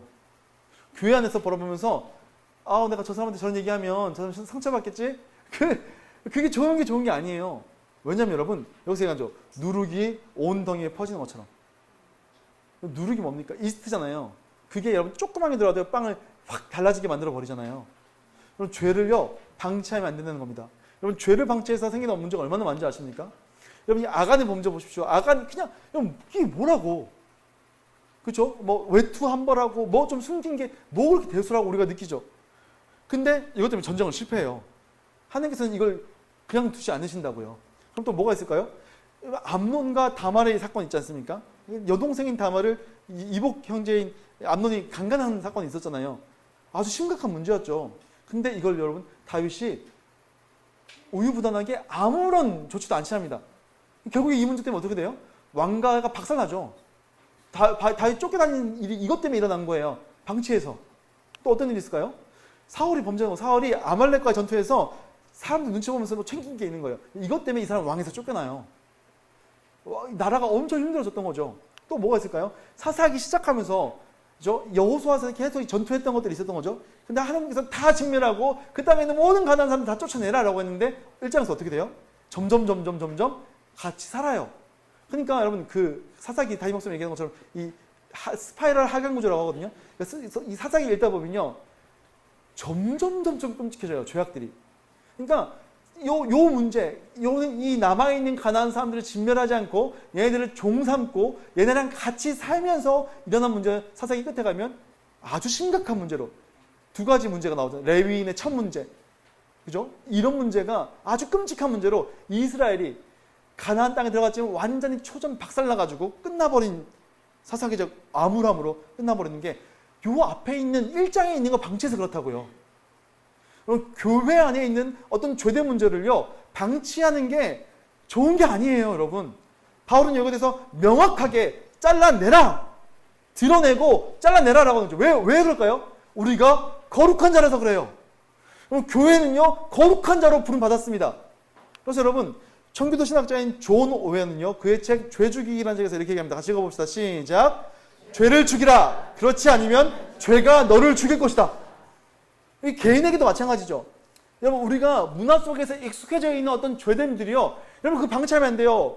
인스타그램 문화 그 나를 계속 끊임없이 높인 이게 나를 망가뜨리는데 실제로 제가 경험했다니까요. 끊임없이 사람들에게 인정받고 싶어하고 존중받고 싶어 그것 때문에 글을 올리는 저를 발견했다니까요. 방치하면 안 되는 거죠. 제가 잘라냈어요. 우리 안에 있는 수많은 성적인 문제들, 권력의 문제들, 돈을 사랑하는 문제들 우리 안에 감춰져 있지만 실제로 죄인 것들이 여러분 말씀 읽다 보면 깨닫게 되는 거죠. 여러분 그러면요 그거 잘라내셔야 돼요. 그러면 그렇지 않으면 그게 여러분 집어삼킬 거예요. 돈을 목말라 하고 돈이 없으면 세상 망한 것처럼 보이고 내가 물질적으로 성공하자면 하나님이 나를 사랑하지 않는 것처럼 느껴지게 하는 수많은 것들 다 죄라는 거죠. 그러니까 여러분들께서 잘라 내셔야 된다는 겁니다. 자, 그래서요. 이걸 잘라내기 위해서 우리가 여러분 진짜 중요한 게 뭐냐면 이래서 여러분 우리가 누구인지를 기억하셔야 돼요.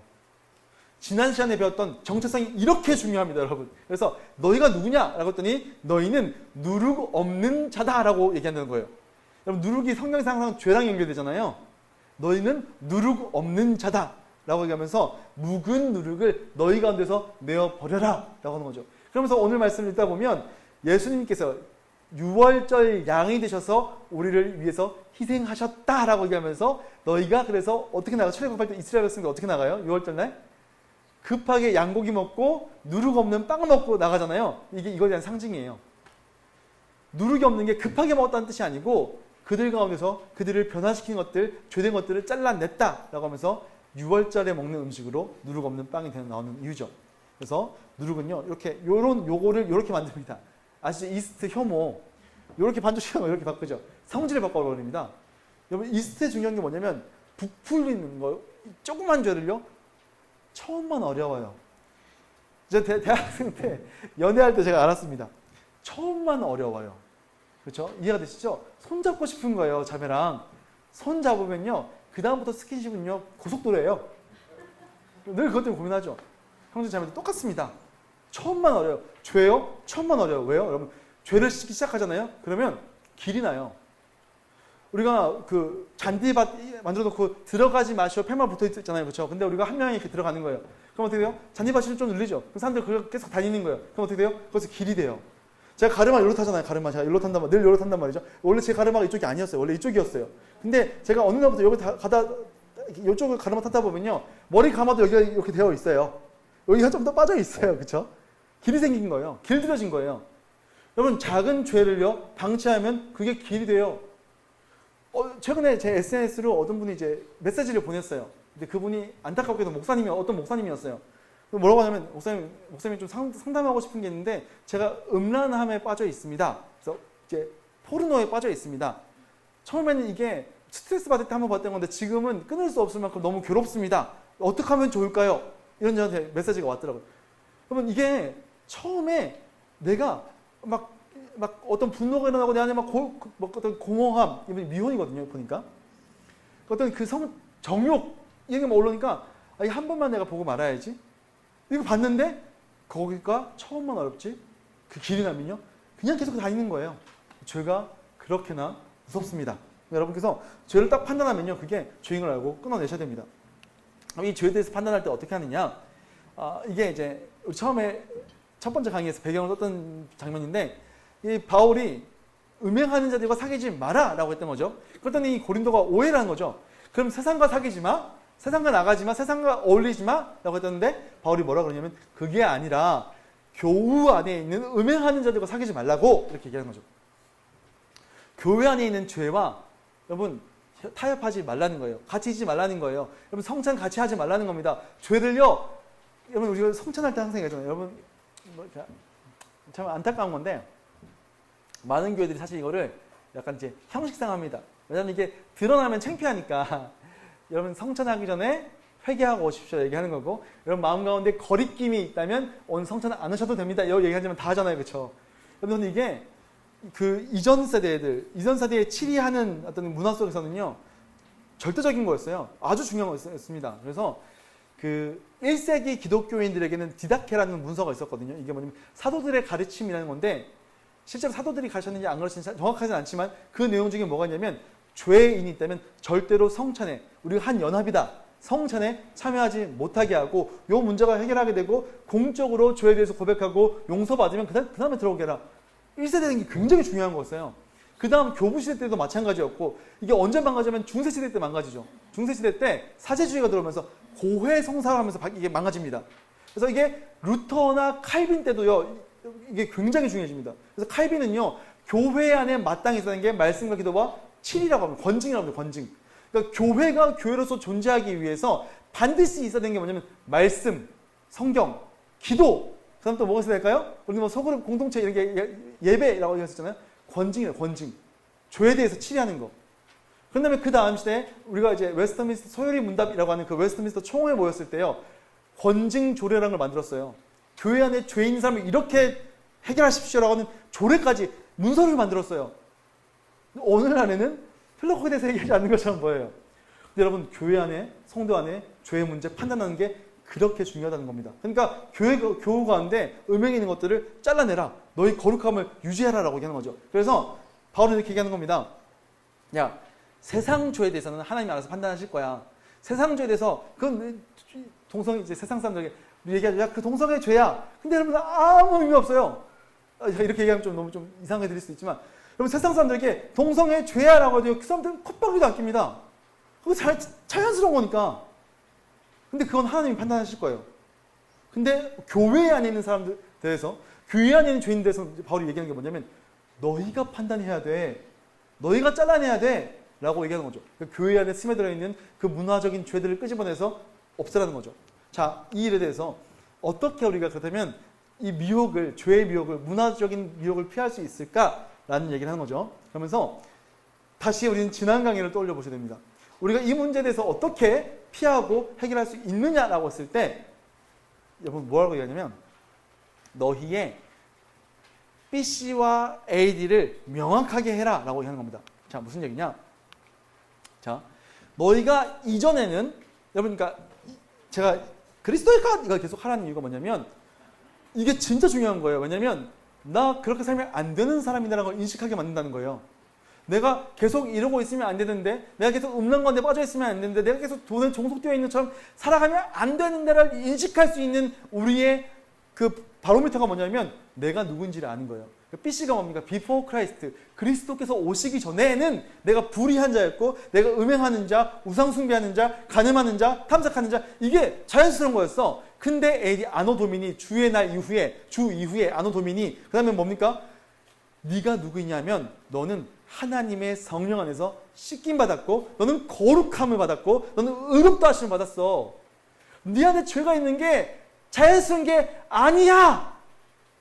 라고 얘기한다는 겁니다. 그래서 여러분, 저는 이 그림을 다시 한번 더 떠올려 봤으면 좋겠습니다. 네가 어떤 존재냐라고 했을 때요, 너는 그리스도 안에 있는 존재이고, 너는 그 하나님의 아들 된 자, 그리고 너는 의인된 자, 너는 시민된 자로서 그리스도 안에서 계속해서 자라가는 존재로 스스로를 계속 인식해야 된다는 거죠. 그래서 그리스도인의 삶, 그리스도인의 성장, 그러니까 우리가 복음을 받아들이고 예수 그리스도를 믿은 다음에 거기서 끝. 많은 경우에 많은 성도들이 진짜 안타까운 게 뭐냐면, 복음을 내가 받아들였다 해서 끝나요. 근데 거기서 끝이 아니라고요. 거기서 끝이 아니고 나는 그때부터 뭘 해야 되냐면, 내가 누군지에 대해서 인식하는 거예요. 그러면서 우리에게 이미 주어진 신분 있죠. 너는 하나님의 아들, 하나님의 백성, 너는 의인이라고 하는 신분이 주어졌어요. 근데 제가 첫 번째 얘기했었죠. 이게 우리에게 이미 주어졌는데 신분으로만 주어져서 실제로 내 모습이 아직 그렇지 않을 수 있다.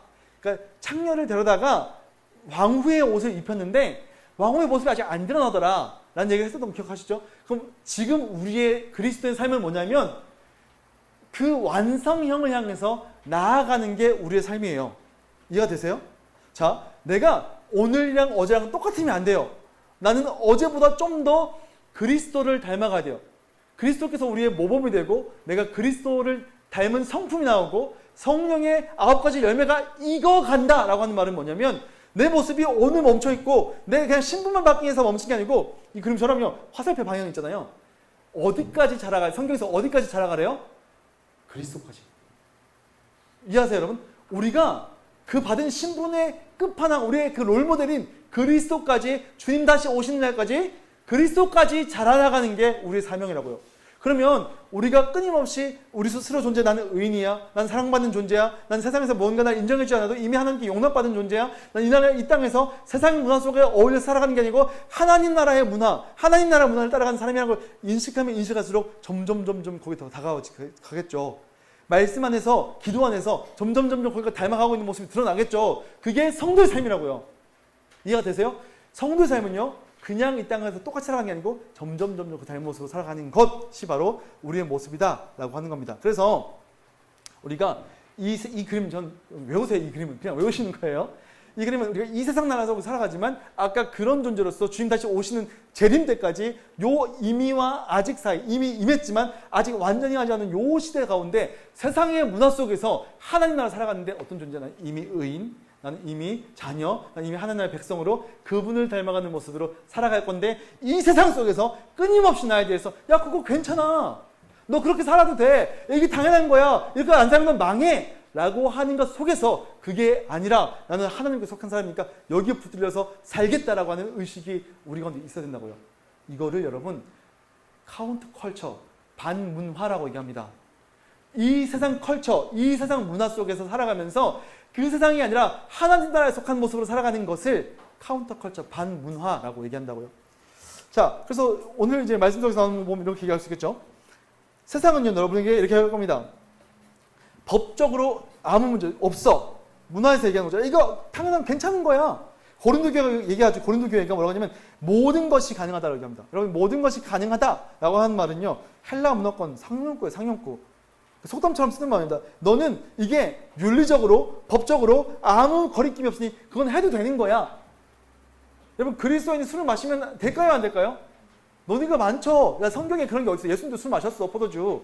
근데 여러분 이거를 문자적으로 받아들이는 게 아니고 술로 인해서 우리 안에 나타나는 죄성들이 더 드러나죠.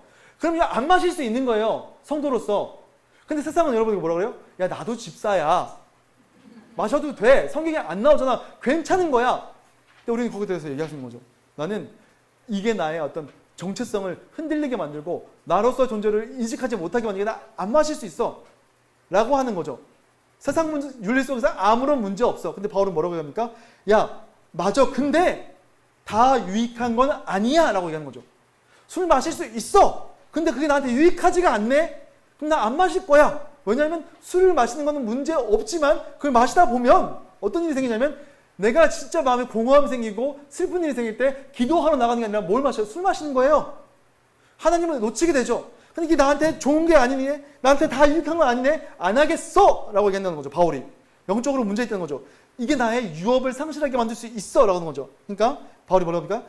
무엇도 나를 얽매이지 않게 하리라. 세상이 나한테 뭐라 그래도 내가 거기에 얽매이지 않고 나는 하나님 걸 보겠다는 거야. 위에 있는 거, 위에 있는 거. 그게 뭡니까? 이게 영적으로 문제 있고 이게 자기중심성이 야 아무 문제 없어. 너 괜찮아 라고 하는 거라면 우리 하나님 나라 중심성으로 영적으로 문제 있는 거고 내가 이거를 나는 누구의 것인가로 보겠다는 거죠. 너는 네 거니까 네 맘대로 살아도 돼 라고 하는 세상 속에서 그래 할 수 있는 거 나도 알아. 근데 나는 하나님께 속했으니까 내가 하나님 거기 때문에 이거 굳이 안 해도 돼. 안 할 거야. 나를 지키겠어. 라고 얘기할 수 있다는 거라고요. 세상 사람들은 성적은 자 여기 명확하게 예로 나오죠. 바울 예가. 이 고린도의 교회가 이렇게 있다는 거예요. 음식은 배를 위하여 있고 배는 음식을 위하여 있다. 이런 예를 들었다는 거예요. 무슨 얘기냐? 야 음식이 있는 이유는 뭐냐면 네가 배고프니까 먹기 위해 존재하는 거야. 그렇다면 그 말은 배가 있는 존재 이유가 뭘까? 배는 채우기 위해서 있는 거야. 이렇게 얘기했다는 거예요. 이게 뭘까 하면 기능론적인 거죠. 자, 요거를 음행과 한번 바꿔볼게요. 음행과. 자, 성은 몸을 위해 있는 거야. 성은 성기를 위해 있는 거야. 라고 얘기하는 거죠. 그러면 성기가 너한테 네 몸에 성기가 있네? 성기가 왜 있겠어? 그거는 성적인 행위를 하고 있는 건데 그러니까 해도 돼! 라고 고린도에서 얘기한다고요. 이해가 되세요? 오늘 시대가 그렇다고요. 야, 자유행위 해도 돼. 왜냐면 그거 그러라고 있는 거야. 라고 얘기한다고요. 자기중심적이죠. 근데 바울은 뭐라고 얘기합니까? 몸은 오직 주를 위하여 있고 주는 우리의 몸을 위하여 있다라고 하죠. 하나님 중심성을 올려버려요. 나는 하나님 거라고 올려버린다고요. 내 몸은 내 거가 아니라 하나님 거야. 자, 성적인 관계를 맺어야 돼? 그럼 어떤 방식으로 맺으라고 할 때 하나님께서 기뻐하시는 방식으로 맺을게. 이 사람 저 사람 만나면서 아무나 하고 자는 게 아니라 하나님께서 만들어낸 언약적인 관계, 남편과 여성과 안에서 그래서 사랑하는 관계 안에서 서로를 책임지는 관계 안에서 성적인 관계를 맺을게라고 하면 아무 문제 없다고요. 이게 내가 내 몸은 내 거가 아니고 하나님 거가 되는 이유가 여기서 나오는 거죠. 이해가 되세요? 그러니까 몸은 음란을 위해 있지 않고 음란은 하나님을 위해서 있다 라고 얘기할 수 있는 거죠. 그러니까 우리의 몸은 우리의 성생활은 하나님을 위해 있는 거다. 제가 얘기했잖아요. 딱 그거죠. 우리 연합함으로 삼위 하나님의 일치되심을 느낄 수 있다는 그 기쁨. 여러분 성은요 기쁨이에요. 제가 가지고 있는 책 중에서 기쁨을 위한 성이라는 책이 있습니다. 안타깝게도 이게 절판됐어요. IBP에서 나온 책인데 절판됐습니다. 그래서 제가 이거를 이렇게 복사집에서 복사를 했어요. 그래서 결혼하는 사역자들에게 항상 줍니다. 네, 아무튼 그렇습니다. 이게 아주 디테일한 내용들이 나와 있어요. 성생활에 대해서. 근데 기독교 책이에요. 그 내용이 뭐냐면 하나님께서 성생활을 왜 이런 방식으로 한지 아니? 우리의 기쁨을 위해서야. 근데 그게 기쁨이 하나님께 닿아 있다? 그럼 성은요, 악한 게 아니라요, 좋은 거예요. 다만 문화가 마귀가 이걸 왜곡시킨 거예요. 우리가 그걸 파악할 수 있어야 돼요. 이해가 되시죠? 네. 그래서 그걸 위해서 우리는 우리 몸의 주인의 근거를 바울은 얘기한 거죠. 하나님께서 우리를 값주고 사셨고, 우리 지난 시간에 얘기했던 그겁니다. 우리는 그리스도와 연합한 자가 되었고, 그래서 그분의 지체가 되었고, 성령이 우리 안에 거하면서 우리는 삼위 하나님의 것이다. 그러니까 너의 몸은 하나님의 것이니까 너의 것으로 하나님께 영광을 돌리라 라는 방식으로 전개가 되는 겁니다. 여러분, 자, 요 얘기를 하면서 좀 대강 이제 정리를 하려고 하는데, 요거에 대한 최고의 모범이 누구냐? 라고 했을 때요, 예수님이에요. 무슨 얘기냐 보세요. 예수님께서 알다시피 제가 여러분 프린트 잘못해놨는데 4장 5장에 있는데 3장 4장입니다. 예수님께서 마태복음을 보게 되면요, 족보가 끝난 다음에 세례 요한이 와가지고 하나님 나라를 선포합니다. 그러면서 이제 세례를 사람들에게 주는 거예요. 회개하게, 너희들 죄인이다 회개해라고 한 다음에 세례를 줍니다. 근데 거기 예수님이 오시는 거예요. 자, 보세요. 이때 예수께서 갈릴리로부터 요단강에 이르러 요한에게 세례를 받으려 하셨다라고 하는 거죠. 여러분, 이 당시에요, 수많은 사람, 요한 세례요한이 엄청 인기 많았거든요. 독특한 사람들 볼 때 엘리야 같이 느껴졌거든요. 예언되어 있는 엘리야처럼 엄청나게 많은 사람들이 줄 서서 있으면 기다렸어요. 근데 예수님께서 그들 가운데 걸어오시는 거예요. 그러면요, 사람들을 볼 때 예수님이 어떻게 보였을까요? One of them이에요. 무슨 얘기냐? 죄인처럼 보였다고, 예수님이. 그럼 예수님 죄 있는 분이에요? 없는 분이에요? 죄가 없으신 분이에요. 근데 죄인들이 줄 서는데 같이 줄 서가지고 거기 서 있다고 생각해 보세요. 그럼 예수님이 어떤 존재로 보였을까요? 죄인처럼 회개하러 온 사람처럼 보였을 거라고요. 그러니까 여기 아까 요한이 뭐라고 그럽니까? 보세요. 요한이 아니 내가 당신한테 세례를 받아야 될 것 같은데 당신한테 세례를 받으려고 하십니까? 죄가 없는 분이 마치 죄인 것처럼 세례를 받으시려고 하는 거예요. 이게 무슨 얘기일까요, 여러분? 여러분, 이게 예수님께서 지금 예수님 출사표. 이제 사역 시작하시면서 나 이제부터 사역 시작합니다를 선언하는 장면이라고요. 근데 예수님께서 하신 일이 뭐냐면 죄가 없으신 분인데 마치 어떤 모습처럼 보여요? 죄에 있는 모습처럼. 그게 뭐예요, 여러분? 우리처럼 되신 거예요. 왜? 우리랑 연합하시면서 우리의 죄값을 치러주시려고 마치 죄 없는 분이 죄 있는 분처럼 되셨다고요. 이해가 되세요? 그러니까 이 세례가 뭐냐면 자기의 죄를 자복하고 죄인들이 받는 세례예요. 이 세례, 요한이 주는 세례는요, 죄인들이 받는 거예요. 예수님께서 주신 세례는 뭐예요? 믿은 자들이 주는 세례잖아요. 이 세례는 똑같은 세례가 아니라 죄에 있는 자들이 받는 세례라고요. 그럼 예수님께 지금 죄인처럼 된 거죠. 자, 그런다면 어떻게 되죠? 죄인처럼 돼서 자기의 죄를 고백하고 세례를 받았어요. 죄인처럼 되셔서 예수님께서 세례를 받으신 거, 여기 이제 머리를 하는 것처럼 하지만 아예 집어넣겠죠. 자, 들어갔다가 예수님께서 나오셨어요. 들어가는 게 뭡니까? 죽으신 거예요. 나오는 거 뭐예요? 다시 살아나신 거죠. 예수님의 죽으심과 부활에 대한 이미지입니다. 그때요, 하늘이 열리고 성령이 비둘기처럼 내려오고 하나님께서 뭐라고 하세요? 이는 내 사랑하는 자다, 내 기뻐하는 자다 말씀하시는 거죠. 이게 뭐예요? 무슨 장면인지 아시겠어요? 예수님께서 물속에 들어갔다가 나오니까 하나님께서 뭐라고 하셨냐면 너 용납한다, 너 의인이야 라고 얘기하신다고요. 내가 너 기뻐한다, 의인이다. 근데 뭐라고요? 이는 내 사랑하는 아들이요, 내 자녀다 라고 얘기한다고요. 그 다음에 어떻게 돼요? 성령이 내려와요. 거기 내주하죠. 이게 무슨 그림이에요, 여러분? 아까 예수님 우리랑 똑같이 됐다고 하잖아요. 그럼 우리랑 연합된 그림을 보여준 거죠. 그럼 예수님과 연합했을 때, 우리가 세례를 받았을 때 우리는 어떤 존재가 되는 거예요? 의인, 아들, 그날의 백성, 성령께서 내주하면서 그분이 우리를 인도하시는 그 모습이 딱 여기서 나오잖아요. 무슨 얘기냐? 예수님께서 출사표를 앞으로 내가 이런 일을 할 거다 보여주는 게 우리에게 일어날 일이라고요. 이해가 되시죠? 별로 감동이 없으신데? 와, 저는 이거 말씀 읽을 때 와! 이랬는데. 근데 여러분, 여기서 끝나는 게 아니죠. 왜요? 우리가 대부분이요, 와, 이 사랑은 내 아들이다 해서 끝난다고요. 근데 여기서 끝나는 게 아니고 성령께서 예수님을 끌고 어디로 가요? 광야로 가요. 그 다음에 마귀에게 시험을 받죠. 여러분 보세요. 우리의 인생 누가 인도해 가세요? 성령 하나님이죠. 사도행전 보면 성령이 인도해 가시잖아요. 우리 인생, 우리 예수 믿었어요. 성령께서 내주하셨어요. 우리 인생 누가 인도해 가세요? 성령께서 인도하세요. 예수님 광야로 누가 인도했어요? 성령께서 인도했어요. 성령 볼 때, 아, 성령님 왜 이렇게 예수님 괴롭히는 거야? 왜 시험 받으러 광야로 왜 성령님 보내? 그게 아니라 리드업이에요. 영어 보면 레드업, 그러니까 성령에 의해서 레드업 바이 이렇게 됐거든요. 그 무슨 얘기냐면 성령님께서 예수님 앞서서 같이 가는 거예요. 어디를? 광야를. 우리 인생길 뭐예요? 광야 인생길. 자, 무슨 얘기냐면 예수님께서 세례 받으시고 인정받고 의인되고 자녀되고 백성되고 끝나는 게 아니라 그렇게 된 사람들 어디로 가야 되는 거예요? 광야로 가는 거예요. 어디? 우리 인생 세상. 세상에 가면 어떤 일이 일어나요? 우리 성령께서 우리를 인도해 가시다 보면 그곳에 있는 문화, 공중권세 잡은 자가 우리를 넘어뜨려 하고 시험한단 말이죠. 그게 지금 이 그림 속에 나타나는 거예요. 이해가 되세요? 그러니까 우리 인생은 예수님께서 말씀하셨어요. 너의 인생은 세례받고 끝나는 게 아니고 이렇게 갈 거야. 너희는 시험 받을 거다. 괴로울 거다. 이미와 아직 사이 내가 재림할 때까지 너희의 인생은 광야길이야. 힘들 거야. 근데 거기서 예수님께서 어떻게 하시죠? 마귀의 모든 시험을 이기셔요. 그게 예수와 연합한 우리가 겪을 일이에요. 이해가 되세요? 자, 그렇다면요. 보죠. 마태복음 4장 3절을 보게 되면 시험합니다. 떡덩이를 예수님께서 40일 동안 금식하셨어요. 배고파 죽겠죠? 근데 그때 와가지고 야, 네가 하나님의 아들이거든 돌돌로 떡덩이가 되게 하라 라고 얘기합니다. 여러분, 이거 문화예요. 이해가 되세요? 이게 무슨 얘기냐면 배고픔은요 가장 시급하고 절대적인 문제라는 거예요. 그래서 너의 능력을 너 자신을 위해서 쓰라는 거예요. 문화입니다. 문화. 그러면서요 너의 생존 본능을 자극하면서 네가 하나님의 아들이 맞다면 굶는 건 이상한 거야. 참는 건 이상한 거야. 하나님께서 너한테 능력 주셨으니까 그럼 밥 먹어준 거야. 끊임없이 우리를 가스라이팅 하죠. 인생의 가장 중요한 문제는 하나님과 교제하는 게 아니라 먹고 사는 문제야.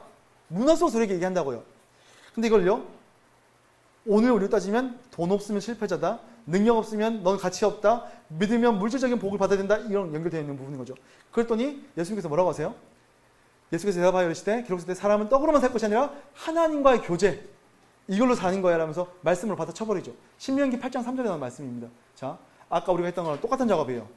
우리가 죄를 이게 문화로 준 건데 죄인 걸 드러내고 이걸 하나님의 말씀으로 깨버리죠. 우리가 아까 길게 했던 그 작업이랑 똑같은 거예요. 그러면 또 마귀가 얘기합니다. 거룩한 성을 세워가지고 꼭대기에서 뛰어내려라. 그러면 너가 인정받게 될 거다. 여러분 생각해보세요. 성전, 예루살렘 성전이에요. 거기에 수많은 사람들이 모인다고요. 거기서 뛰어내리면 사람들이 볼까요, 안 볼까요? 자기 전시에 자기 전시. 야, 유대인들은요 기적을 좋아하죠. 하나님께서 기적 베푸는 거를 보면 인정한다고요.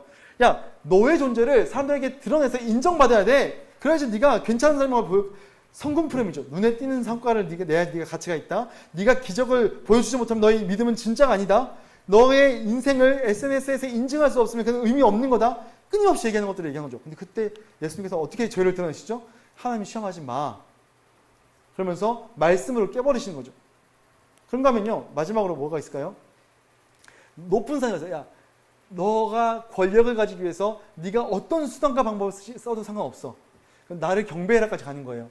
자, 제가 아는 어떤 그 목사님을 만나서 얘기를 하는데 어떤 이제 사업을 하시다가 목사가 된 분에 대해서 얘기하더라고요. 그분이 그런 얘기를 했대요. 목사님은 제발 팀 켈러 목사님 쓰신 일거 영성이라는 책이 있는데 그 책에 나오는 것처럼 성도들 가르치면 안 된다. 그러니까 하나님의 뜻 따라서 돈을 벌어야 된다. 이거 가르치면 안 됩니다. 이 사람 돈 엄청 많은 사람이거든요. 성공한 사람이에요. 오프 더 레코드지만 우리 교회 와서 강연도 하신 분이에요. 이분이 자, 누군지 밝히지 않겠습니다. 최근에 전도사가 되신 분인데 그분이 뭐라고 하냐면 돈을 그렇게 버는 게 아니고 하나님보다 돈을 더 사용해서 돈을 벌 수 있는 거예요. 그렇게 가르쳐야 사람들이 부자가 될 수 있는 거 이렇게 얘기했다. 실제로 그렇게 얘기했다는 거예요. 그래서 충격을 받았다고 하더라고요. 그래서 그분이 당신 말도 인사이트가 있는데 나는 이렇게 가르치겠습니다. 이렇게 얘기했다고 하더라고요. 근데 여러분 똑같은 거죠. 네가 부자가 되기 위해서는 야 그게 하나님보다 높아져야지 되는 거야. 여러분 돈 버는 걸 위해서 예배랑 타협을 하죠.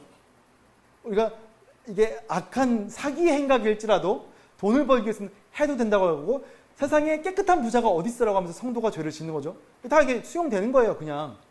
근데 그게 아니라는 거죠. 그러면서 예수께서 하신 말씀이 뭡니까? 물러가라. 오직 하나님만 경배해라. 이거 어떤 것과도 타협할 수 없다면서 말씀으로 깨버리시는 거죠. 자, 우리가 계속했던 바로 그 작업입니다. 예수님께서 이걸 우리에게 보여주셨다고. 이렇게 살 수 있대요. 예수님과 연합하면 이렇게 살 수 있어요. 예수님께서 이렇게 하셨던 것처럼 우리도 우리의 삶 가운데서 이렇게 유혹 가운데 죄를 드러내고 말씀으로 깨트리고 하나님 나라 백성들로 살아갈 수 있다는 걸 보여준 거예요. 별로 감동이 없으시네요. 엄청 아멘인 건데 저는 이거 알고 너무 감사했는데 와, 예수님께서 진짜 모범 보여줬으니까 진짜 그렇게 살 수 있구나. 참 안타깝습니다.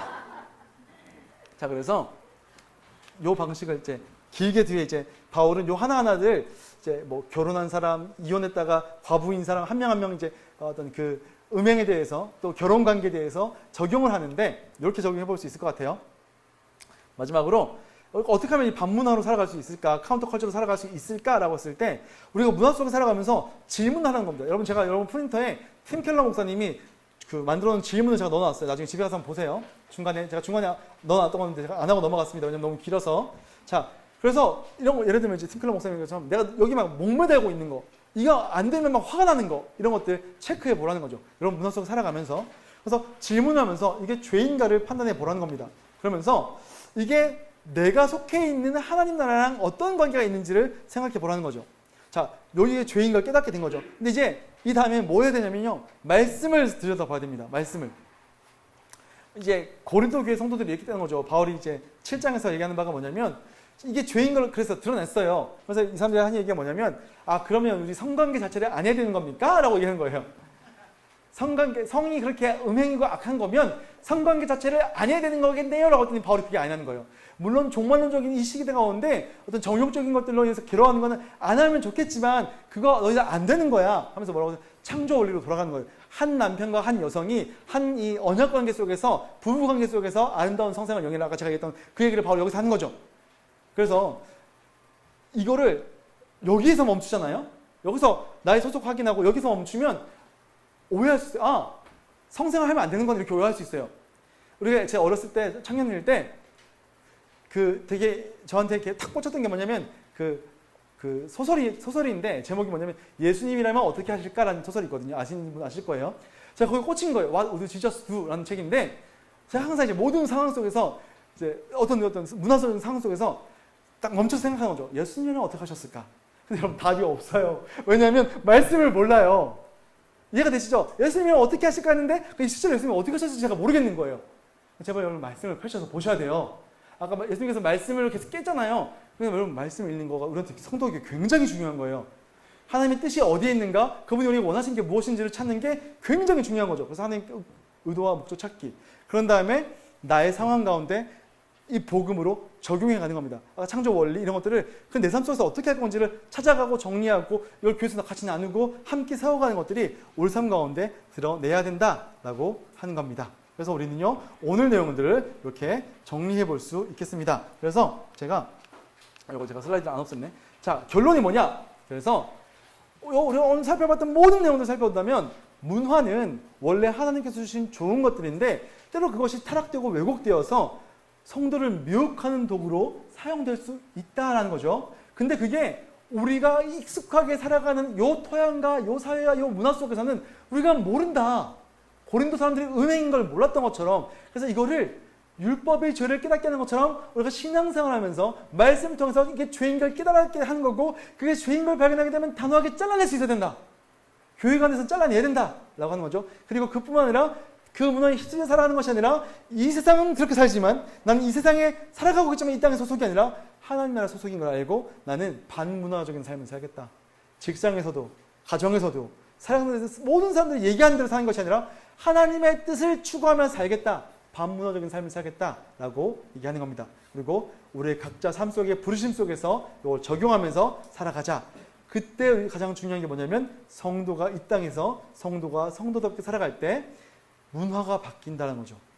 성도가 그 카운터 컬처로 살아가고 말씀의 이 땅을 정복해 갈 때 동일하게 세상의 문화가 바뀌어가게 되는 것, 세상을 변혁시키는 존재가 바로 성도다라고 얘기해 볼 수 있겠습니다. 그래서 여러분, 오늘 모든 말씀의 내용들은요, 단지 음행의 문제가 아니라 우리 가운데 숨겨져 있던 죄의 문제인 거고, 이미 여러분들이 그 문화적인 죄 속에 찌들어 있을 수 있습니다. 그래서 여러분 집에 가셔서 아까 그 팀 켈러 목사님의 질문지를 한번 좀 보면서 내가 이때까지 죄인지 몰랐지만 이게 죄였네 라고 하는 부분들이 어떤 부분들인지 한번 드러내 보시고 그것들을 하나님 앞에 맡겨놓고 말씀 안에서 그것들을 해결해 나가는 여러분들이 되셨으면 좋겠습니다. 그래서 마지막 부분 생각해 봅시다는 집에 가셔서 한번 읽어보시면서 여러분 삶 가운데 적용해 보셨으면 좋겠습니다. 네, 여기까지 하고 힘니다. 잠시 기도하고 마치겠습니다. 하나님 아버지 감사합니다. 주의 사랑하는 성도들 이 자리에 모였습니다. 이곳에는 모든 분들 예수 그리스도 안에서 성도 된 줄로 믿습니다. 주께서 이들을 거룩하게 부르신 줄로 압니다. 그러나 주님 우리는 때때로 수많은 순간 가운데 우리가 성도인 것만 알고 그 성도된 삶을 잘 살아내지 못할 때가 얼마나 많은지 모릅니다. 우리는 이 땅을 살아가면서 세상 사람들이 말하는 프레임과 때로는 가스라이팅 속에서 죄인지를 모르고 얼마나 많이 하나님 앞에서 죄를 짓고 살아가는지요. 주님 우리를 불쌍히 여겨주셔서 성령님이 우리를 죄된 것을 깨닫게 하여 주시옵시고 죄를 우리 삶 가운데서 잘라내어서 죄가 우리를 죽이지 않도록 우리가 죄를 죽일 수 있도록 주께서 우리 가운데 은혜를 베풀어 주시옵소서. 그러기 위해서 우리가 누구의 것인지를 명확하게 하는 것이 중요합니다. 주님 사랑하는 성도들 우리가 누구 것인지 알아서 반문화적인 삶을 살아갈 수 있도록 주여 은혜 베풀어 주시옵소서. 주께 맡겨드리며 예수님의 이름으로 기도드렸습니다. 아멘. 아멘. 수고하셨습니다. 모두 고생하셨습니다.